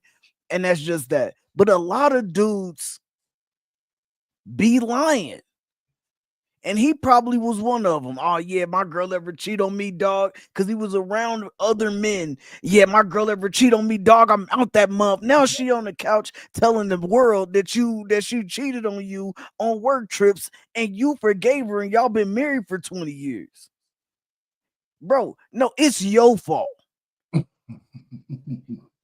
know what I'm saying? Facts. Like, if she knew that she could cheat on you and the consequences would be her losing her man, her losing her family, her, you know what I'm saying? Her losing the things that y'all built, whether y'all built it together, she caught you at the end of the road, she pulled you up by your bootstraps. If she knew that she was losing all that and she cheated on you and she thought she was going to lose all that and then she lost all that, that would be devastating. But the fact that she knew she could come home to you and your little baby eyes, she knew that she could come home to you and tell you, I got put on the table. He jumped off the dresser, flipped off the chandelier, and gave me everything that you could. Don't worry about it, baby. I wasn't giving you exactly what you needed, so you got it. Jesus Christ. Hell no. I would have been like, pack your shit. I was like, pack your shit. Ain't no way. Yeah, I don't know how guys do it. I don't know. I swear. I don't. My mind is just too. My imagination is just too. I just couldn't do it. But we can't discount. She may be the breadwinner too. Facts. Yeah, you right. She's Traveling businesswoman. You right. She's traveling. You know, he's at home. I come with resources. My wife cheat on me. The dogs will be attacking her. Get the hell out. I come with resources. I mean, I'll be mad for a couple of weeks, but yeah, you be mad, but I'll move on just fine. You know, I'll move on. But I won't think, especially at this age, you ain't. Yeah, man. It's not even worth it. If you get married, you might as well just stay with your person you marry. It ain't worth getting married, then mixing all y'all little dirty clothes together, then going back out there trying to be single again. That's just too much work. That's too extra. Don't do it, folks. The few that want to get married, you just got to understand it's an everyday process. And at some point, y'all gonna start finishing each other's sentences because y'all align with each other, and you gonna know if your husband or wife is cheating. They know dinner gonna be cooked. It happens, man. It happens. Yeah, you gonna know. If you don't know, you don't know your spouse. So it's crazy. It is crazy. But go ahead, RP, you had said you said, you know, me and my wife are so connected that if something was off, I would be able to know, right? Not something, not just anything. Her getting banged out by somebody else. That's not just something. Because you know. Okay, so you finish the question. Know that she's getting banged out with somebody else because you're so close to her, right? Because y'all are so connected. Y'all are married. Y'all are one, right? Yeah, that's what I believe. Yes. Yeah. And so, would you? Because let's be real. When you're in a relationship with someone, let's say y'all came to odds about something, right? You're not agreeing about something, and y'all are in a house and you're not speaking to each other, right? Okay. You're just going past each other, just going through the flows, going through the motions or whatever. Who usually speaks first? If that was to happen, would it be you or her? Can I tell you something you're not going to believe? You and your wife don't argue. Okay, Coach Ferg. No, I wasn't going to say that. I say that we don't get to the point where we don't talk to each other. We could be mad, but the routine stays a routine. Mm-hmm. Like, for example, if we got into whatever spat, but it was before dinner time or something, she would still cook the food, still give me a plate. Mm-hmm. I would still say thank you. I'll do this. I swear, that's just how we deal with each other. I don't remember, had we gone to bed mad at each other or something separately, neither one of us feel good the next day. So we don't let none of that shit linger. It just doesn't linger. I can honestly, God, on a hand on the Bible, tell you that there's probably never been a 24-hour period with me and my wife where there's some kind of communications. And my house is big enough for us to get lost. If she could be in this room, I could be in that room, and we have to call each other to talk. So, but I'm serious. That's the way we deal with each other. We can be mad, but it's quick. Okay, so that's your situation. But a lot of situations, things are lingering. Yeah. Things are not being talked about. People are not putting on their big girl panties, and they are not saying this space between us, this emptiness between us, this not talking between us not communicating. We're gonna have to end this. It's gonna have to stop. Mm-hmm. I was wrong. You were wrong. I was wrong about this. What can you tell me you were wrong about? Let's put it all out on the table. Too many people let things linger, and they lingering and and nobody want to be the first to try and patch it up, do the work, and patch it up. And so when things linger, when things go unsaid, then you start to assume. Then you start to think all these other thoughts, right? He said he knew he wasn't meeting her needs because of how she is as a person. He knew that the connection was getting further and further and further and further away. Like he said, he can't be responsible for her cheating on him. He can't be responsible for her allowing a man to overtake her. He can't be responsible for that. But what he can be responsible for is continuing on, and I call them like dumb antics. Like these are dumb antics. Like, okay, a woman is going to be a woman, but she also need to put her big girl panties on and know how to talk and know how to have a conversation too. But if a man can go a long time in his home without speaking to the woman in his home that he married, and if a woman could go a long time in her home without speaking to the man that she married, that she chose, then y'all have some serious issues. Well, I agree with that. But let me just say this to you on that point, because you're right. You're absolutely right. But her soliloquy in the beginning didn't even indicate that he was disconnected. She just said why she was cheating based on her. He knew that they were disconnected. Wait. What I'm saying is her explanation from her standpoint when she was speaking, she didn't put any of that on him. She said, "This is how I grew up. I didn't want to be like my father, and somehow I did it." And so when he came out and started to take all this accountability, the disconnect to me was that she was cheating even before he was disconnected. The disconnect even before he was disconnected. The disconnect is that they was having sex because she liked sex, and then they wasn't having sex. That's what he felt the difference. What you said. Let me just say this, Frank. You're correct that people do let their differences linger too long, and then they manifest into other things. And this could have been that situation, but she gave me the impression that she never stopped having sex before even they got married. I think she had a bulldog on the side and everything because that's the way she said she grew up. Yeah. And she did break it down like that. Yeah, he broke it down from the disconnect. She broke it down from my past and my dad and my background, and this is what. So it sounded like she just was doing her own thing regardless. Right. She was her part again if you want to hear it.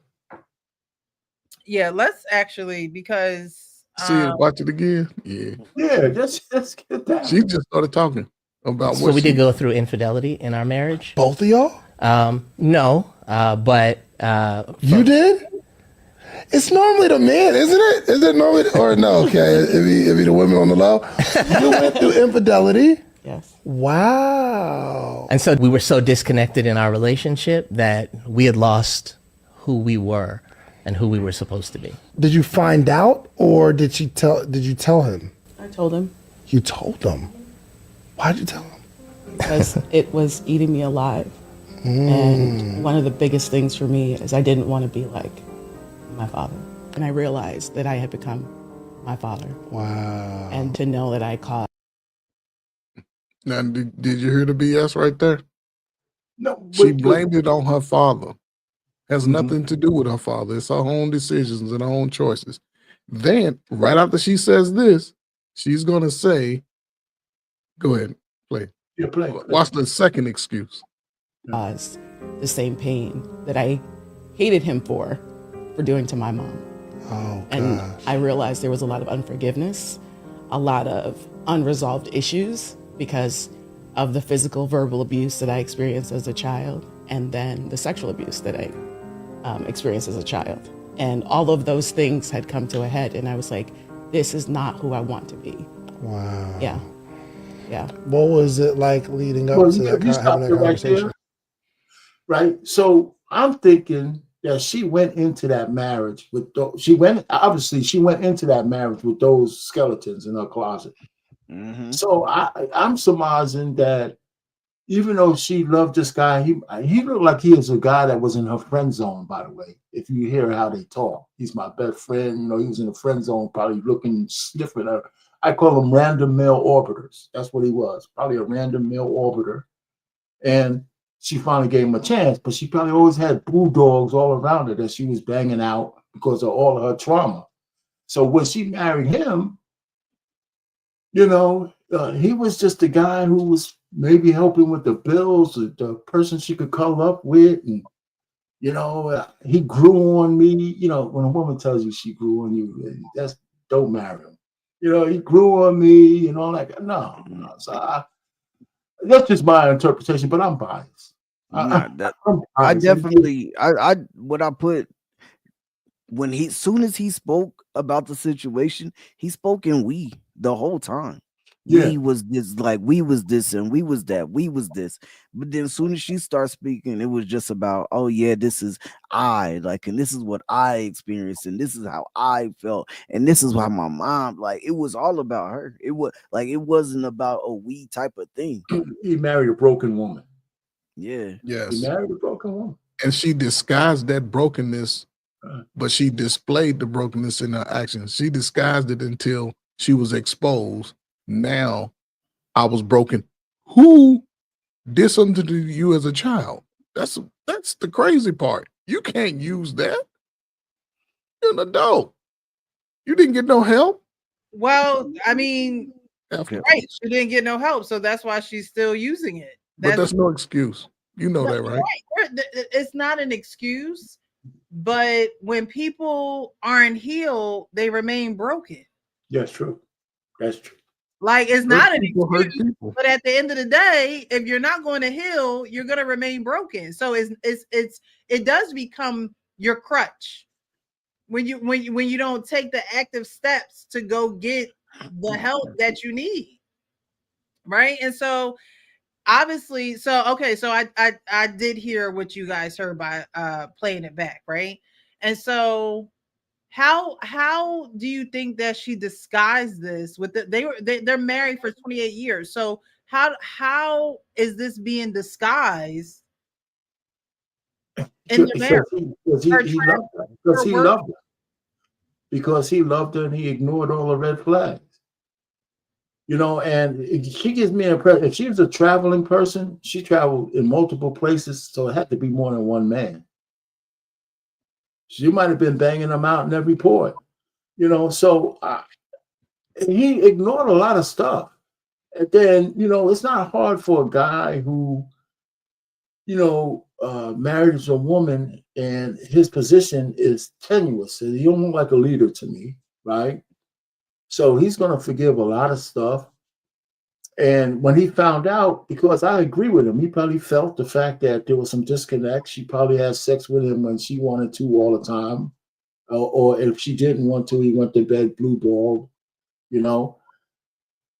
He's just a sorry sack, man, you know. And then somewhere she got a epiphany, you know. I can give her that grace. And I don't know if I can give him grace, but you know, he accepted her. He accepted her. You know, you don't have the same receptive as a regular man. I don't understand how you can. Not a regular man. No, I can't. I couldn't get over the fact that what was going on. I can't get over that. Is he a male? Yeah, is he a male? Did it just come back full circle? You know, I'm just saying, I couldn't get over the fact that, you know, my imagination is just too big, man.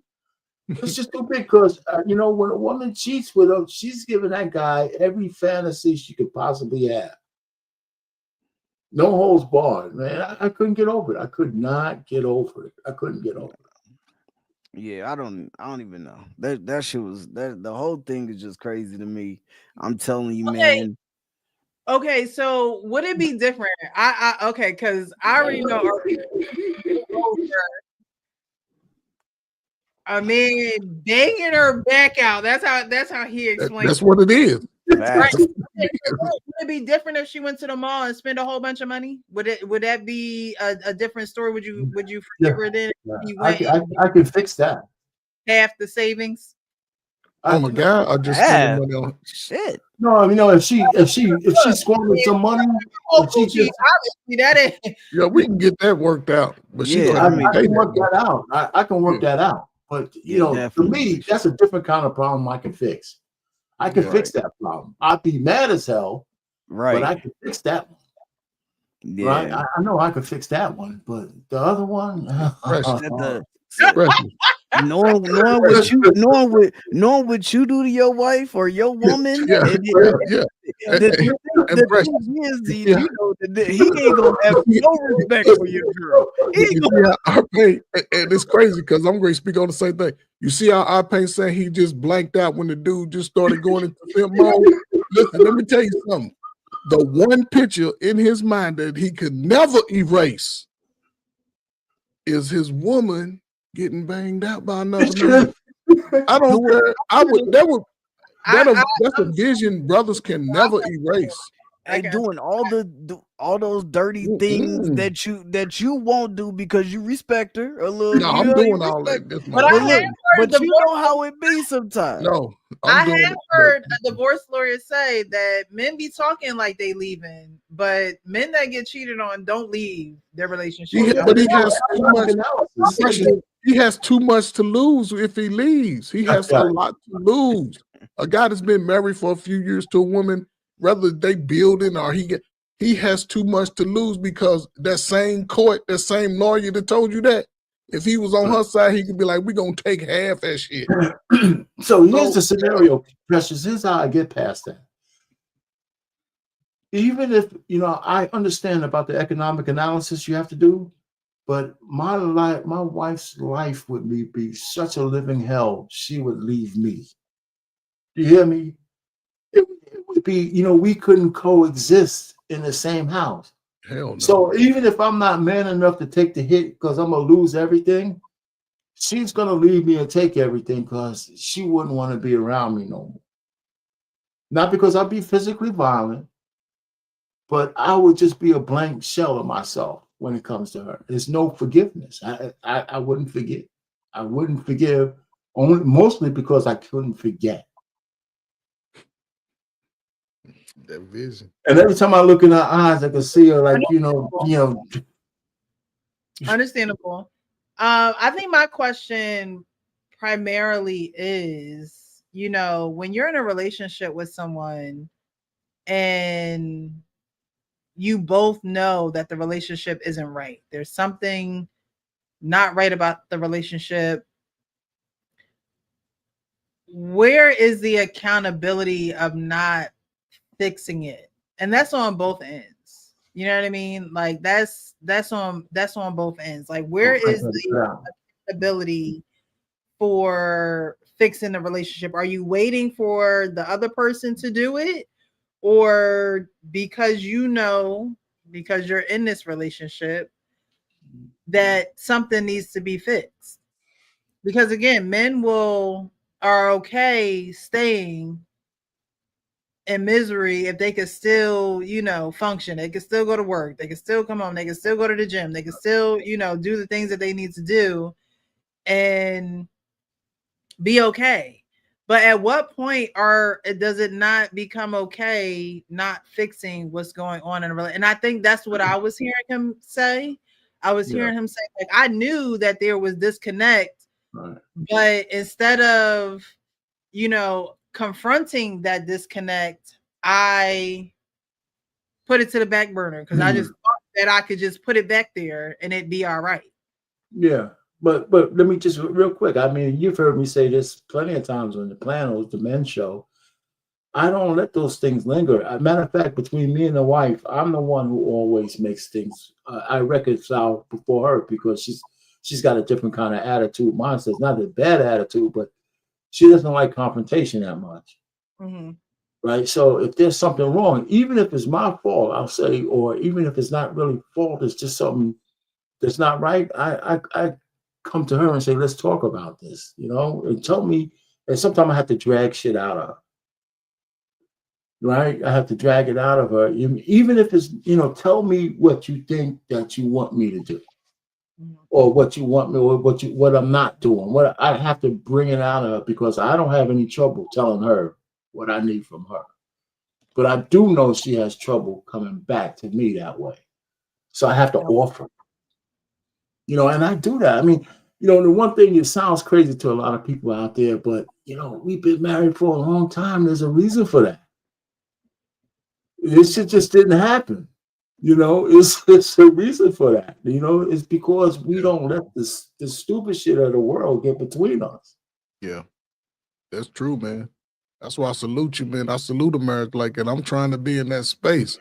Precious, when I first got married to my wife, right, we made a pact that we would never go to bed angry, right? First couple of months, it might have been some nights where we had to drive to 2 or 3 in the morning. We was sitting up to 2 or 3 in the morning, but we was talking it out. Right. And I'm left-handed, she right-handed. We both educated, you know what I'm saying? And sometimes we be going to the same place, but our paths are a little different going in that, you know what I'm saying? And then when we get there, it'd be like, oh, is that what you were saying? Yeah, okay, so now it worked out. But as far as like coming to say we have I don't know, I'll just use one incident. I don't know what we wasn't talking, but we knew by the end of the day, we still got to talk. So I remember just she was walking by, I was watching TV or something, and cause she's like our Payne's wife. She was still cooking, you know what I'm saying? 5:30, 6 o'clock. I'm over there looking like, yeah, it's look good, you know, but we ain't really saying it. So she just walked by and I just grabbed her arm. And when I grabbed her arm, she just fell in my lap and just embraced me and just started talking. And I was like, listen, remember, we always made this pact that we would never go to bed angry.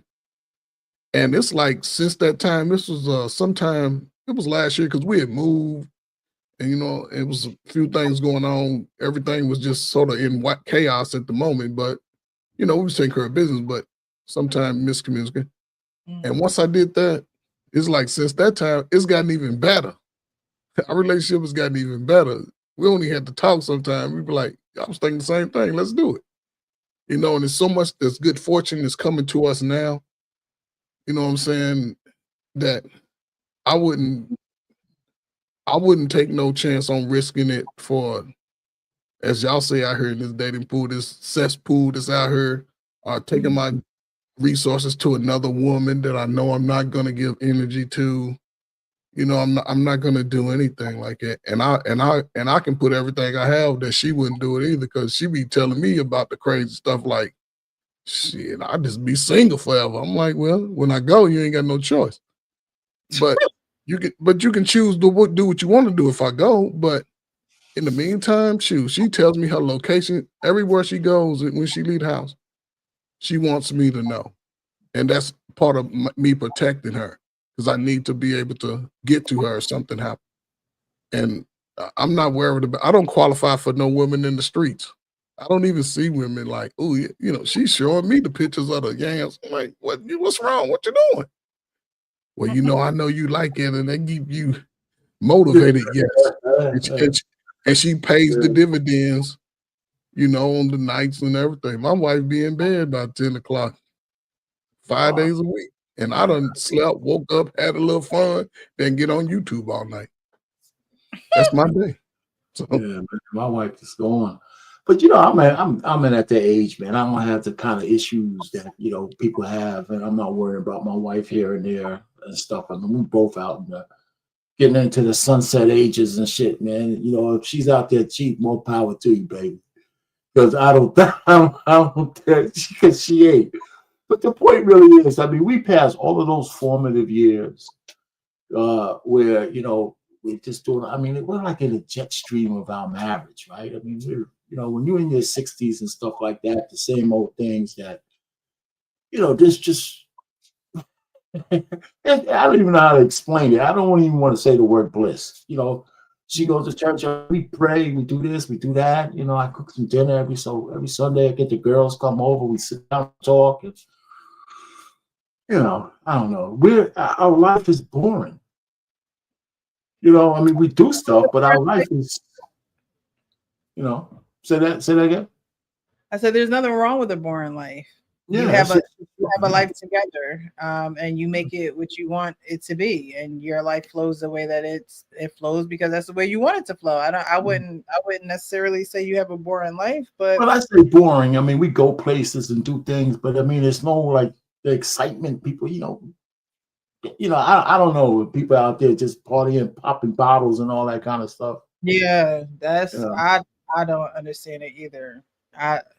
You know that song? We outside tonight. No, we inside tonight. I want somebody of the older crowd to make a song that say we inside tonight. Okay. Because I don't understand how people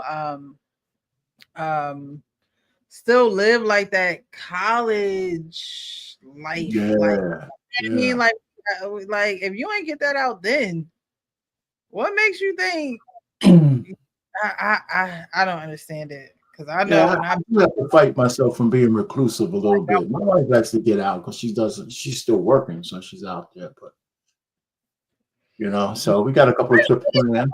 Your wife gonna retire, so she can stay home with you. You know, actually, she's not, right? Because she works for our church, the church we got married. She's the head administrator, right?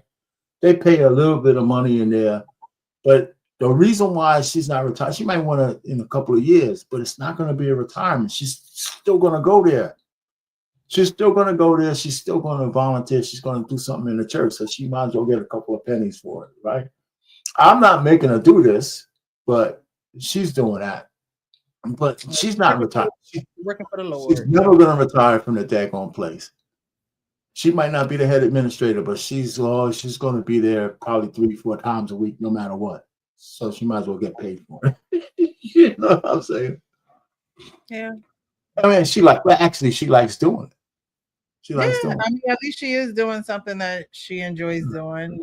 Service. You can never go wrong serving. I tell you, I tell any woman that day and night, you can never go wrong serving. I tell a man that. Your service is different. Your service is different than our service. You can never go wrong when you have the heart of a servant. Can't go wrong. Can't go wrong. All right, well, we're going to this one because I've had a long day. All right. I believe that this was a great live. We got the men's perspective on these videos. And that's exactly what I came here for tonight, is to get you guys' perspective and to see it how you see it. And you guys have definitely shown us how you see it, and I appreciate that. We're gonna start with our pain. We're gonna get with the final thoughts. Thank you to those who have sent me a Cash App. Let me shout y'all out real quick. I believe it was Darnell as well as Harrison Davis. Thank you guys so much for your Cash Apps. I appreciate you supporting the platform. Thank you, thank you, thank you. Thank you to those who are in the chat. Thank you, thank you, thank you. Thank you to, what was his name? Will world class, Willie, whatever. Willie, yeah, that came up. I appreciate you. I'm not quite sure how you guys found out about my channel, but I appreciate you for being here and actually participating in the conversation, because you don't have to. So I appreciate you for clicking that. JT in the chat. JT is in the chat. Yes. Thank you, thank you, thank you. What We Know podcast. You guys go on over there and subscribe to his channel. And everybody that's on the panel, Champ Talk, excuse me, Frank has a channel and he does reaction videos. So definitely support him, subscribe. He does really good on his reaction videos. So definitely show him some love. Our Pain does his videos as well, whether it's cooking or let the women tell it. You have a few things, sports, whatever you're talking about. definitely support the people who are on the platform, because I'm not the only one who has a platform, but they do take time out of their lives and out of their, what they're doing on their platforms to come over and speak and just hang out with me and you guys. So I appreciate you guys. Thank you, thank you, thank you. Again, follow those who are on the panel. Thank you, Menalik, for being a mod tonight. Thank you, thank you, thank you. I see you doing your thing in the chat, so I appreciate you. Thank you so much. And we're gonna start with our pain, final thoughts, and then we're gonna go up to Coach Ferg, and then we're gonna get Yeah, I'll be short. I mean, it was a good panel. I mean, it's funny. It's 2025. I like to see, I don't have like New Year's resolutions anymore. It's just good to be in the new year, to make sure to put the 5 at the end of the calendar when you write on the thing when you write your check. You got to put 25 now instead of 24. But I'm just looking forward to the year. Somewhere around April, I'm gonna start getting antsy because I got to do my taxes and shit. I always hate that period of time. But as far as concerned, it's a good new year. It's cold as hell here in New Jersey. Oh God, and, super. Oh yeah. So I'm gonna go in there, snuggle up with the wife, and I told her make sure she keeps her side of the keep the bed warm. So I'm coming in there, and everything is cool. So it's good. Nice. Thanks for having me up again. I appreciate it. Berg and everybody else. It was pretty nice tonight. I think we've been pretty consistent as men on this panel. You could keep throwing it at us. It seems like we're telling you the same, no matter what. It always ends up to be almost the same. I think men just think differently than women. But you know what? It's good though, Precious, because you give us your insight on how where we might say is disconnected. I think the point is you have a worldview, we have a worldview, and like I said, as long as we understand each other, then that's good enough for us. The understanding is what you have, whether you agree or not. I think the understanding is important. Yeah, I agree with a lot of stuff you say too, but yeah, I think understanding is very important too, because men and women are just wired differently, right. And if we're not striving to understand one another, when we just better off not dealing with one another, right? I'm not going to deal with you and not understand you. That would be foolish of me. Right. That would be foolish of me. So, I have these conversations so we can get a better understanding of one another. Like I said at the beginning, everything y'all say is not Bible. It's not, the exact truth. It's the truth as you know it. It's your perspective. It's what you've gone through as a man, and you guys have the outcome of being married, of being in relationships, of having women that are reliable, of having women that and that know you, and you abide with each other in knowledge. You know what I mean? Arpin, I'd love to hear you say, we don't let that stuff linger. We don't, that's how that's a goal that relationships should get to. Where we don't let it linger. You'd be surprised. We really can't have that conversation because y'all don't go through that stuff. Right.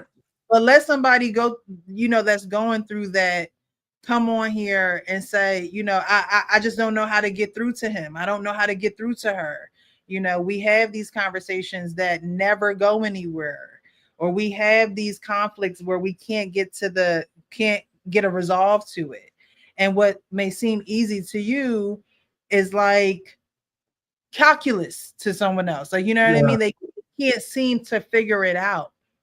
And I always say that I think that couples should go to therapy, whether you go alone, whether you go together.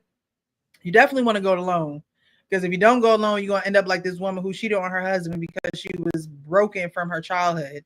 I think a lot of women will get into relationships trying to find themselves, not knowing that you got to do that before you get into a relationship. Absolutely. That's not you. Hello, this man ain't going to find you. You got to find yourself. You got to do the work on yourself. If not, you're going to be a fake version of who he think that you are. I say all the time at the end, be real with yourself so you can be real with others. And if you know you're broken, stay single, because we don't need two broken people. Because what you join together, when you marry him, he's marrying that brokenness, whether he knows it or not, whether he likes it or not. And so those things as a woman, like you truly have to be real with yourself before you could be with someone else. because a man shouldn't be marrying a lie, and vice versa. Vice But versa. a lot of times women cover it up way better than men can, because men are very simple. You get what you get, pretty much. You know. But with women, it's always, oh well, I just didn't know myself and my childhood trauma. And I don't mean to sound insensitive. I don't mean to sound insensitive, but I've been there. Like I've been there. Yeah, I hear you. You know what I mean? I've been to finding which therapist is the right one, and then actually finding the right one and getting down to the nitty gritty. Oh, You know, oh wow. Mm-hmm. that's important. That is important. No man can teach you how to be a better you until you actually look at you, and that takes a third party. Because if you continue to look at you're not going to think anything wrong. You're going to continue to go out here cheating. You're going to continue going out here and saying, oh, and then using it as an excuse, Coach Ferg. Oh, well, I was abused in my childhood. I didn't want to end up like my daddy, but I ended up like my daddy. Well, maybe your dad needed to go to therapy. Maybe he needed to do those things too. But at the end of the day, like you said, Coach Ferg, we're adults. And so if you're not going to get a better understanding of yourself, don't even try and get a better understanding of anybody else. Don't even say you want to be in a relationship with somebody else and not have that understanding of yourself first. That's so important. And if you got to stay single until you figure it out, figure it out. Because it's not fair to a man to come into something and he's blindsided, don't even know what's going on. And then you don't even want to tell him. You don't even want to share it with him. You don't want to be vulnerable. Him to be vulnerable, you know. You want to share your coochie, but you don't want to share your heart. I just don't understand. I don't get it. Sorry, Coach Ferg. Those are my final. No. Listen, I have no problem with what you were saying. I do want to ask you some questions though. Mm-hmm. What's your age limit? Give me your age range. My age range? Yeah. I'm gonna say I'm not gonna go any higher than like 45, 47-ish, maybe 48. Okay. No more than about 10 years. Well, you didn't give the range. What about the low range? Yeah, what's the low number you'll go? Because women love a low number. number. Asking, what's the low range? Low range? I've never been attracted to younger men. So your age and above?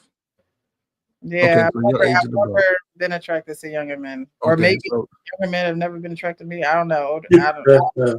Okay, so I've never been attracted to younger men. Here's my next question. Would you be willing to relocate? Yeah. Okay, so because what you were saying is great, right? I love that you were saying that. This is 2025. Ladies and gentlemen, welcome to the Real Precious Reality and Relationship Show, because she is presenting herself as a wife. And, if you want something real, hey, don't be afraid. She is going to have the expectation of you being a man and talking through all that stuff. So you ain't gonna be able to sit in your corner. You gotta talk about it. You gotta come correct. But at the same time, Precious, I just want to commend you on being brave enough to sort of have these conversations with an open point of view. And I'm always surprised when women do that, other women don't really show up. I'm always surprised at that. But we should talk about robots again.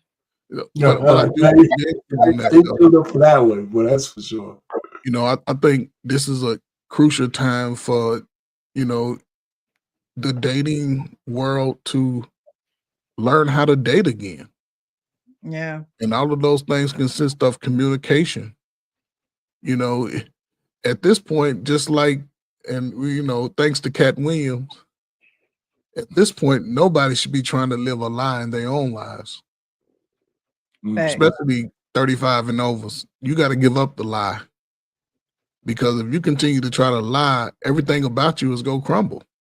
It is what it is, and it's just unfortunate, and I would hope most people today, because everybody's so modern, right, just start looking at things for what they are and try to fix it. You know, try to fix it, be real with it, or face it. You know, face that it's only going to be a temporary thing anyway, especially if it's pain inflicted on you by somebody else, or you did something to somebody. You owe them the right to ask as many questions as possible. But once it comes out, you have to make it a more conscious effort to do better amongst people, so you can get blessings in your life. You can't be shitting on people your whole life and expect to get blessings in the end. It'll crumble fast. And I don't think man, y'all don't have time to do that. You know, ladies, I hope that y'all can find something, because to me, more and more sisters are playing themselves short based off of rhetoric from other people who may be younger or older. So I just, because brothers are starting to get the message in real time. It may take a couple of years, but brothers are going to amp their game up, and the sisters are going to be on the outside looking in like, what about me? And then they're going to have to make the deal. Then they're going to have to be coming presentable and worthy. And I think that that's where the sisters go drop the ball. But salute to the sisters that understand the mission, man.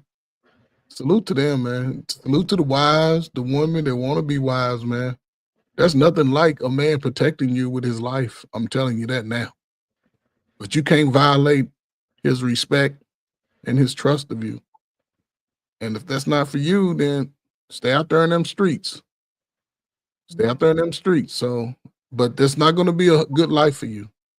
So salute to everybody, man, who just want to be better, man. This is 2025, man. Ain't no staying in the same mindset. That shit, F them kids is what they do, not what they say.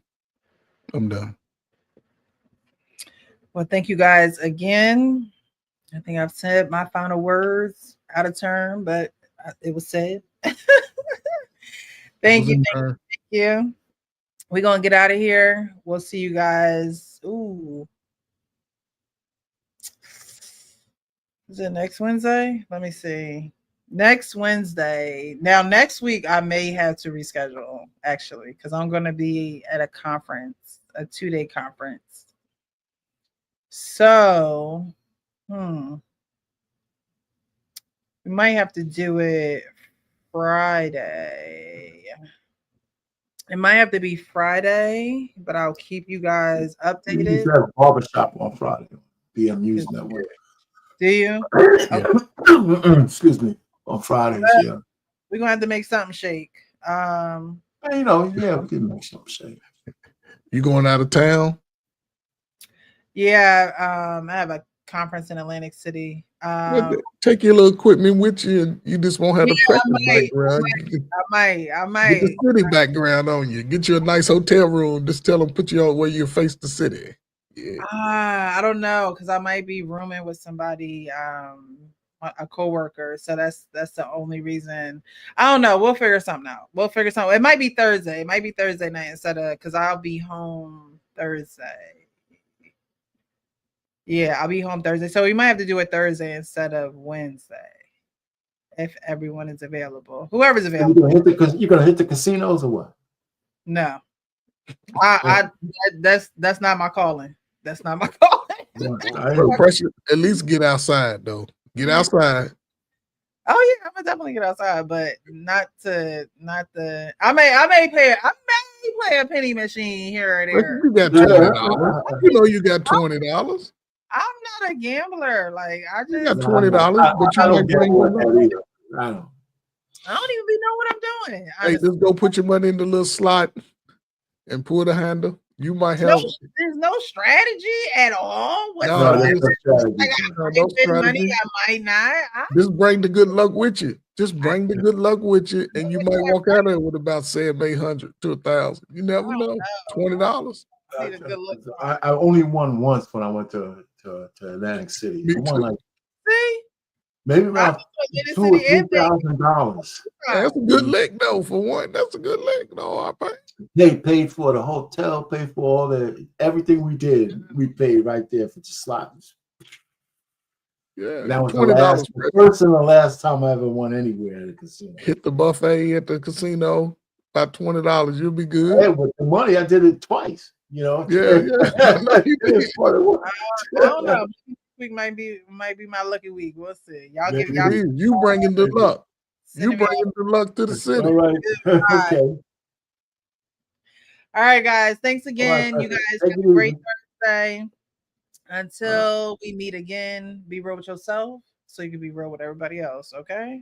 Good night. Good night.